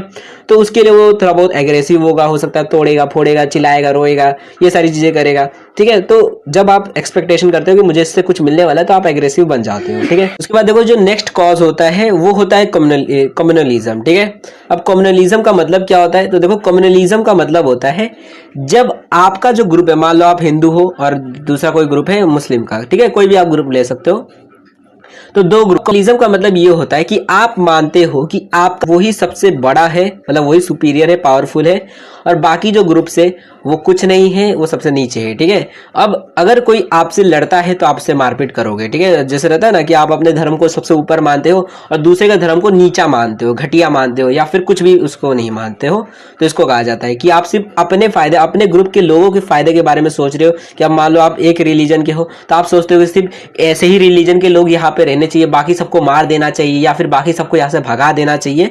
तो ऐसी सारी जो सोच होती है इसको मतलब कम्युनलिज्म बोला जाता है, ऐसी आइडियोलॉजी को, ऐसी सोच को। ठीक है, तो ये नेता लोग भी काफी बार बोलते हैं कि हम इनको भगा देंगे। जैसे अगर देखो महाराष्ट्र में कुछ नेता रहते हैं जो ऐसे भड़काऊ बयान देते हैं कि हम जो है यूपी बिहार वालों को यहाँ से भगा देंगे, हमको वोट दो। मतलब छोटे मोटे जो नेता होते हैं वैसा बोलते हैं। ठीक है, जो छोटे मोटे, बड़े बड़े नेता नहीं बोलते ऐसा। काफी सारे आप देखोगे नेता ऐसे भी होते हैं जो हिंदू मुस्लिम के बारे में बोलते हैं कि हम, देखोगे बंगाल साइड में वहां पर देखोगे कुछ ऐसे नेता रहते हैं जो डायलॉग मारते हैं कि हिंदुओं को चप्पल मारो जूता चार। ठीक है, ऐसे सारी चीजें, या फिर मुस्लिम के बारे में बोलते हैं। तो ऐसे नेता लोग होते हैं या फिर पॉलिटिशियन या फिर ऐसे रिलीजियस लीडर्स होते हैं जो कि अपने ही ग्रुप को सुपीरियर बताते हैं और बाकी सारे ग्रुप्स को बोलते हैं कि ये बेकार है, इन लोग को भगाओ यहाँ से, मारो यहाँ से। ठीक है, तो इसको कम्युनलिज्म बोला जाता है और इसकी वजह से काफी बार झगड़े झगड़ी होते हैं। ठीक है, जब आप दूसरे को गाली दोगे, दूसरे को उल्टा सीधा बोलोगे तो वो आपसे लड़ेगा ही। ठीक है, तो इसकी वजह से भी लड़ाई झगड़े होते हैं, वायलेंस होता है, और खास करके इसकी वजह से एग्रेशन से ज्यादा वायलेंसेस क्रिएट हो जाते हैं। ठीक है, तो यहाँ पर मेंबर्स एक दूसरे से लड़ना चालू कर देते हैं। नेक्स्ट होता है कास्टिज्म, वही कास्ट के बारे में कि कास्ट की वजह से तो होता है ये लड़ाई झगड़ा। ठीक है, कि जब कोई आदमी जो है कास्ट सिस्टम को बहुत ज्यादा अच्छी तरीके से मानता है कि भैया तुम छोटी कास्ट के, हम बड़ी कास्ट के, तो बड़ी कास्ट वाले छोटी कास्ट को इज्जत नहीं देते, उसको उल्टा सीधा बोलते हैं। और जब वो छोटी कास्ट वाला अपने आपको डिफेंस करने के लिए कुछ बोल देता है टाइम पर, फिर उनके बीच में मारपीट चालू हो जाती है, फिर हो जाता है कास्ट वॉर। ठीक है, एक दूसरे से दूसरे अलग अलग कास्ट वाले से मारपीट करना चालू कर देते हैं, ठीक है। तो कास्टिज्म की वजह से भी कॉन्फ्लिक्ट हो जाते हैं, मतलब कॉन्फ्लिक्ट कह सकते हो या फिर वायलेंस हो जाते हैं, ठीक है। यहाँ पे लिखा है देखो, the caste system refers to the various hereditary social classes, अलग अलग क्लासेस होते हैं कास्ट सिस्टम के अंदर। तो account of casteism there are conflict between the upper caste and the lower caste, due to caste conflict violence break out resulting in lawless in the society. मतलब क्या कि कास्टिज्म के वजह से, ये जो कास्ट के वजह से होता है क्या है कि लोग वायलेंस करना चालू कर देते और लॉ को तोड़ देते, लोग एक दूसरे का मर्डर कर देते, मार काट का चालू कर देते, लोग गाड़ियां फोड़ते हैं, बाटली चलाते हैं, मतलब ये सारी चीजें करते, घर जला देते, ये सारे काम करने लग जाते, गलत गलत काम करने लग जाते, दूसरों को मार देते हैं, लाइफ की भी लॉस होती है, प्रॉपर्टी भी जला देते, करोड़ों की प्रॉपर्टी बर्बाद हो जाती है ऐसे दंगे फसाद के अंदर, ठीक है। और खास करके जो लोअर क्लास वाले जो लोग होते हैं, जो गरीब लोग होते हैं, उनको सबसे ज्यादा घाटा होता है इसके अंदर, ठीक है, क्योंकि उन्हीं की प्रॉपर्टी चल रही रहती है, थोड़ी अंबानी के घर पे जाकर एंटीलिया थोड़ी चला रहे रहते हैं, ठीक है। तो ये सारी प्रॉब्लम्स रहती है। उसके बाद देखो नेक्स्ट और लास्ट जो कॉज होता है वो होता है रीजनलिज्म, ठीक है। मतलब कि वही अपना जो रीजनलिज्म का मतलब है कि जो रीजन जो है हमारा रीजन, उसके ऊपर कई बार होता है जो लड़ाई झगड़े हो जाते हैं, ठीक है। जैसे अगर कोई मान लो बिहारी है, कोई मराठी है, तो उनके बीच में मारपीट हो जाती है। जैसा अभी हुआ था, अभी न्यूज़ आई थी, आपने सुना होगा कि जो बिहारी है वो कर्नाटका में, मतलब के तमिलनाडु में मार खा रहे, मतलब उधर मारा जा रहा है उन लोग को, कि अभी वो केस चल रहा है रिपोर्टर के ऊपर, मनीष कश्यप, ठीक है। तो वो सारी चीजें अभी चल रही है, ठीक है। तो देखोगे तो एक जगह के लोगों को दूसरी जगह पे मारा जा रहा है, पीटा जा रहा है, तो इसके वजह से भी देखो तो वायलेंस हो रहा है, क्रिएट हो रहा है, एग्रेशन चालू हो जा रहा है, ठीक है। तो रीजनलिज्म की वजह से भी होता है कि रीजनलिज्म में होता क्या है कि कोई भी आदमी जो रहता है वो अपने रीजन से प्यार करता है, वो चाहता है कि मेरे रीजन में सिर्फ मेरे रीजन के ही लोग रहे, और जो दूसरे रीजन का है उससे वो उतना पसंद नहीं करता है। और जब दूसरे रीजन वाले उसके रीजन के अंदर आते हैं तो वो उसे मारना चालू करते हैं, उसे पीटना चालू करते हैं, और क्योंकि वो अकेला रहता है वो मार खा लेता है, ठीक है। तो ये सारे प्रॉब्लम्स होते हैं, ओके, रीजनलिज्म के अंदर। कि regionalism refers to loyalty of people to particular area, की एक आदमी जो रहता है वो अपने ही पर्टिकुलर एरिया से लॉयल्टी रखता है, और स्टेट और कंट्री से भी हो सकता है, जैसे इंडिया पाकिस्तान में भी कई बार हो जाता है। अगर मान लो कोई पाकिस्तानी इंडिया में आ जाएगा तो सब लोग मार मार के उसका चटनी बना देंगे, ठीक है, अगर कोई बोल दे भाई मैं पाकिस्तानी हूँ, ठीक है। तो ये सारी चीजें होती है। तो usually characterized by common culture and language और historical and social background, extreme form of regionalism generate conflict between regions. Regionalism can cause interstate tensions, confrontation, aggression and violence, ठीक है। जैसे अभी तमिलनाडु और बिहार के बीच में चल रहा है कि तमिलनाडु वाले लोग जो है कहा जा रहा है कि वहाँ पे बिहारियों को मारा जा रहा है, ठीक है। तो अब देखोगे तो दो स्टेट के बीच में टेंशन हो गया है, सारी चीजें कि वहाँ पे वायलेंस हो रहा है, लोगों को मारा जा रहा है, ठीक है। तो ये सारी चीजें हैं। तो मे भी आपको ये 10 के 10 कॉजेज समझ आ गए होंगे एग्रेशन और वायलेंस के। अब लास्ट में, चैप्टर के लास्ट में बस अब कुछ चीजें बताई गई है कि अब हम किस तरीके से हम इस एग्रेशन और वायलेंस को मतलब रिसॉल्व कर सकते हैं, ठीक कर सकते हैं, ठीक है। मतलब कुछ मेजर्स बताए गए, उसके बाद चैप्टर फिनिश हो जाएगा और अपना 4th चैप्टर फिनिश, ठीक है। तो सबसे पहला बोला गया है क्या कि हम लॉ एंड ऑर्डर जो है, लॉ एंड ऑर्डर एडमिनिस्ट्रेशन कर सकते हैं। यानी क्या कि सबसे पहले लॉ एंड ऑर्डर को पूरी तरीके से अच्छी तरीके से फॉलो करना चाहिए। जो पुलिस फोर्स है उसको पॉजिटिवली एक्टिव रहना चाहिए। अगर मान लो कहीं पे भी कुछ भी मतलब रॉयट्स जो है, मतलब जो भी वहाँ पर दंगे फसाद अगर चालू हो रहे, स्टार्टिंग ही अभी है। जैसे अगर आप पंजाब में देखोगे तो एक आदमी था, मतलब अमृत सिंह कुछ नाम था, याद नहीं आ रहा नाम, कि जो मतलब सेपरेटिज्म की बात कर रहा था कि भैया हमको एक अलग अलग देश करके दो, हमको इंडिया में साथ में नहीं रहना है, ठीक है। तो पंजाब की जो पुलिस थी उन्होंने काफी अच्छी तरीके से अभी स्टार्टिंग में ही उन लोगों को भगा दिया, ठीक है। अभी ज्यादा बड़ा वो राइट नहीं हुआ था, ज्यादा बड़ा मतलब वो वायलेंस अभी चालू नहीं हुआ था, अभी छोटा सा ही था, छोटे लेवल पे ही था। कि जब वहाँ के जो जितने भी मेंबर्स थे, काफी लोग अभी भी अटैच हो गए थे, 80 मतलब कुछ हजारों लोग आ गए थे, बट उसमें से मतलब हजार नहीं थे, कुछ लोग थे।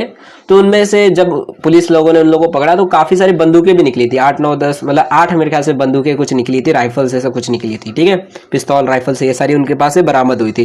तो अभी क्वांटिटी कम थी, बट अगर यही जो है वायलेंस अगर नहीं देखा जाता, पुलिस फोर्स नहीं आती, तो ये धीरे धीरे बढ़ते जाता, टाइम के साथ ज्यादा हो जाता है, ठीक है। तो लॉ एंड ऑर्डर को अच्छी तरीके से काम करना चाहिए ताकि इन ऐसे जो दंगे फसाद होते हैं उनको कम किए जा सके।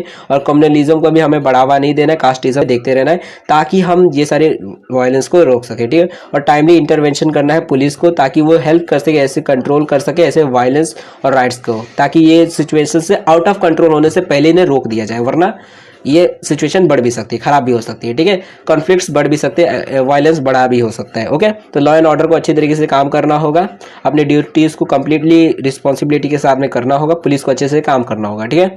सेकंड काम है कि एजुकेशन, कि लोगों को हमें एजुकेशन देनी होगी कि हमें लॉ एंड ऑर्डर को फॉलो करना चाहिए। हमें एजुकेशन के अंदर ये सारी चीज़ें दिखानी होगी कि हमें दूसरे के ऊपर ट्रस्ट करना चाहिए, हमें दूसरे के साथ मारपीट नहीं करनी चाहिए, सारे रिलीजन एक जैसे होते, कास्टिज्म कुछ नहीं होता है, ये सारी चीज़ें समझाएंगे तभी लोगों के दिमाग में बैठेगा कि हाँ अब हमें ये सारी चीज़ें नहीं करनी चाहिए, ठीक है। अगर आप देखोगे शहर में उतना ज़्यादा कास्ट के ऊपर मारपीट नहीं होती, ज़्यादातर देखोगे तो गाँव में ही ये सारी चीज़ें होती है क्योंकि वहाँ पर एजुकेशन कम है। तो इसलिए ज़्यादा से ज़्यादा लोगों को एजुकेशन हमें देनी होगी और उन लोगों को हमें ये समझाना होगा कि हमें लॉ एंड ऑर्डर को फॉलो करना होगा, हमें ये सारी चीज़ें समझनी होगी, हम सब एक ही, हम सब इंडियन है, ना कि हम सब हिंदू मुस्लिम, ये सारी चीज़ें सिखानी पड़ेगी। मतलब एजुकेशन के अंदर काफ़ी सारी चेंजेस करने के बाद लोगों को एजुकेशन दिलानी पड़ेगी, ठीक है। तो ये कर सकते हैं।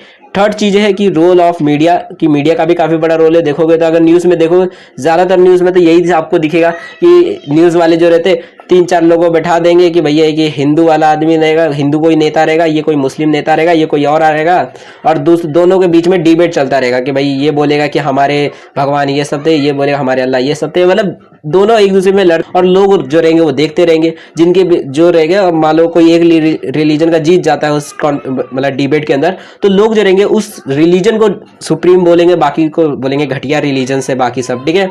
जिसकी वजह से काफ़ी ज़्यादा कॉन्फ्लिक्ट और बढ़ते जाते हैं। तो इसलिए हमें मीडिया जो है, हमारी मीडिया जो है, न्यूज़ वाले काफ़ी बेकार है वैसे तो मीडिया, लेकिन मीडिया को भी अच्छा से काम करना चाहिए, अच्छी सारी न्यूज़ दिखानी चाहिए, ये सारे दंगे फसाद वाले डिबेट नहीं दिखाने चाहिए, जिसकी वजह से थोड़ा शांति रहेगी, ठीक है। तो यहाँ पर लिखा है कि the media should play an important role to develop feeling of fellowship among the various section of the society. Media should expose the ulterior motive of certain selfish leader who instigate communal and caste related violence. मतलब क्या कि media को ऐसा करना चाहिए कि जो भी लोग जो है जो वायलेंस करवाते हैं, मतलब ऐसे धर्म के ऊपर, ऐसे लोगों को एक्सपोज करना चाहिए ताकि लोग जो है ऐसे लोगों के साथ ना जुड़े, ठीक है। तो ऐसी सारी चीज़ें मीडिया को करनी चाहिए, ना कि ये कि खुद ही डिबेट करवा रहे हैं बैठ कर, ठीक है। तो मीडिया का भी काफ़ी इंपॉर्टेंट रोल है। अगर मीडिया अच्छे से काम करेगा तो फिर हमारा जो ये वायलेंस है वो थोड़ा कम हो जाएगा, ओके।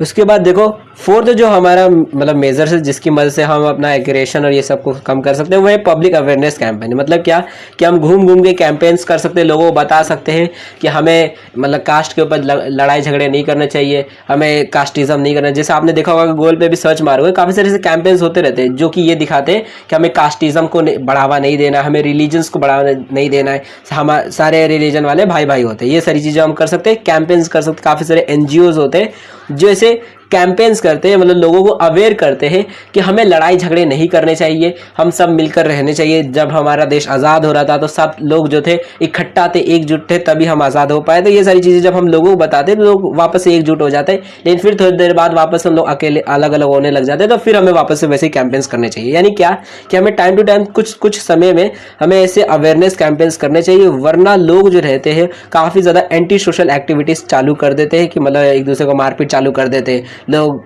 दूसरे कास्ट वालों को गाली देना, ये सारी चीज़ें, और फिर मारपीट वायलेंस चालू, ठीक है। तो इसलिए हमें ऐसे सोशल कैंपेन्स करने चाहिए कि यहाँ पर देखो लिखा है कि sustained publicity campaigns in a mass media must be undertaken by the government and NGOs advocating peace and harmony in the society. यानी क्या कि हमें ऐसे कैंपेन्स करने चाहिए ताकि पीस और हार्मनी मतलब शांति, आराम से सारे लोग एक साथ रह सकें। तो इसलिए हमें ऐसे कैंपेन्स करने चाहिए, ठीक है, जिससे लोगों को अवेयर किया जा सके कि हमें मारपीट ये सारी चीज़ें नहीं करनी चाहिए, ओके। जैसे रहता है ना कि डोमेस्टिक वायलेंसेस होते हैं तो उससे रिलेटेड भी कैंपेन्स होते हैं, तो वो सारी चीज़ें। तो the frequent repetition of such campaigns may act as a constant reminder to people to not indulge in anti social activity and to better society, ठीक है। कि अगर हम टाइम टू टाइम ऐसे अगर हम टाइम टू टाइम अगर ऐसे ही कैंपेन्स चलाते रहते हैं तो लोग जो रहेंगे उनको एक टाइम पर रिमाइंडर मिलते रहेगा कि हमें ऐसे गलत काम नहीं करने, हमें डोमेस्टिक वायलेंस या और जैसे मतलब जो कास्ट वायलेंस या फिर जो भी रिलीजन के ऊपर हम वायलेंस करते हैं, ऐसे वायलेंस हमें नहीं करने चाहिए और हमें आराम से शांति से रहना चाहिए, ठीक है। ऐसे जो भी लड़ाई झगड़े वो नहीं करने चाहिए, ठीक है। जैसे पब्लिक अवेयरनेस कैंपेन्स हम कर सकते हैं। एंड लास्ट में होता है पनिशमेंट। यानी क्या कि गवर्नमेंट जो होती है उन्हें भी पनिश करना चाहिए अपने एम्प्लॉयज़ को। जैसा मान लो पुलिस है, ठीक है, काफ़ी सारे पुलिस वाले भी होते हैं जो घूस खा लेते हैं, ठीक है, जो जानबूझकर ऐसे जो दंगे फसाद है वहाँ पर नहीं मतलब करने देते, ठीक है, वहाँ पर जाते नहीं है मदद करने के लिए, दंगे को रोकने के लिए। उन लोग जानबूझ के वहीं पे रुके रहते हैं कि उन्हें नेता लोग जो रहते हैं वो पैसे देते हैं कि भाई ये ले पैसा और कुछ रोक मत, दंगे बढ़ने दे, ताकि हम लोग जो है बाद में इसी के ऊपर इलेक्शन लड़ेंगे और हमको वोट मिलेगा, ठीक है। तो ऐसे जो लोग होते हैं, ऐसे जो पुलिस वाले या फिर जो भी गवर्नमेंट ऑफिशियल्स होते हैं, जो भी काम करते हैं मतलब गवर्नमेंट में, तो उन लोगों को गवर्नमेंट को, ऐसे जो गवर्नमेंट एम्प्लॉयज़ है उनको मतलब गवर्नमेंट को पनिश करना चाहिए, चाहे वो किसी भी हो। जैसे हो सकता है उन लोगों को मान लो काम से ही निकाल दे, या फिर उनको सस्पेंड कर दिया जाए, ठीक है। काफ़ी सारे पुलिस वाले को भी सस्पेंड कर दिया जाता है। तो ऐसी सारी चीज़ें करनी चाहिए ताकि वो गिल्टी फील कर सके कि भैया मैंने गलत काम किया है, मैंने गलत किया, मुझे ऐसा नहीं करना चाहिए था, अगली बार नहीं करूँगा, ठीक है।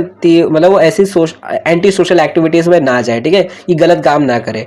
तो ये सारी चीज़ें हम कर सकते हैं कि हम जो गवर्नमेंट है उसे अपने जितने भी एम्प्लॉयज़ रहते हैं उन्हें पनिश करना चाहिए, क्योंकि कई बार होता है घूस खाने लग जाते हैं। जैसे रहता है ना, आपने फिल्मों में देखा होगा, ठीक है, आपने जैसे वो नायक फिल्म आया था उसमें आपने देखा होगा कि जो पुलिस वाला रहता है उसको जो नेता रहता है वो खुद फोन करके बोलता है कि मतलब क्या कि दंगे बढ़ रहे हैं तो बढ़ने दो, ठीक है, लड़ाई वड़ाई उन लोगों को रोकने मत जाओ, ठीक है, क्योंकि उन लोग ही फिर मदद करेंगे हमको इलेक्शन के अंदर।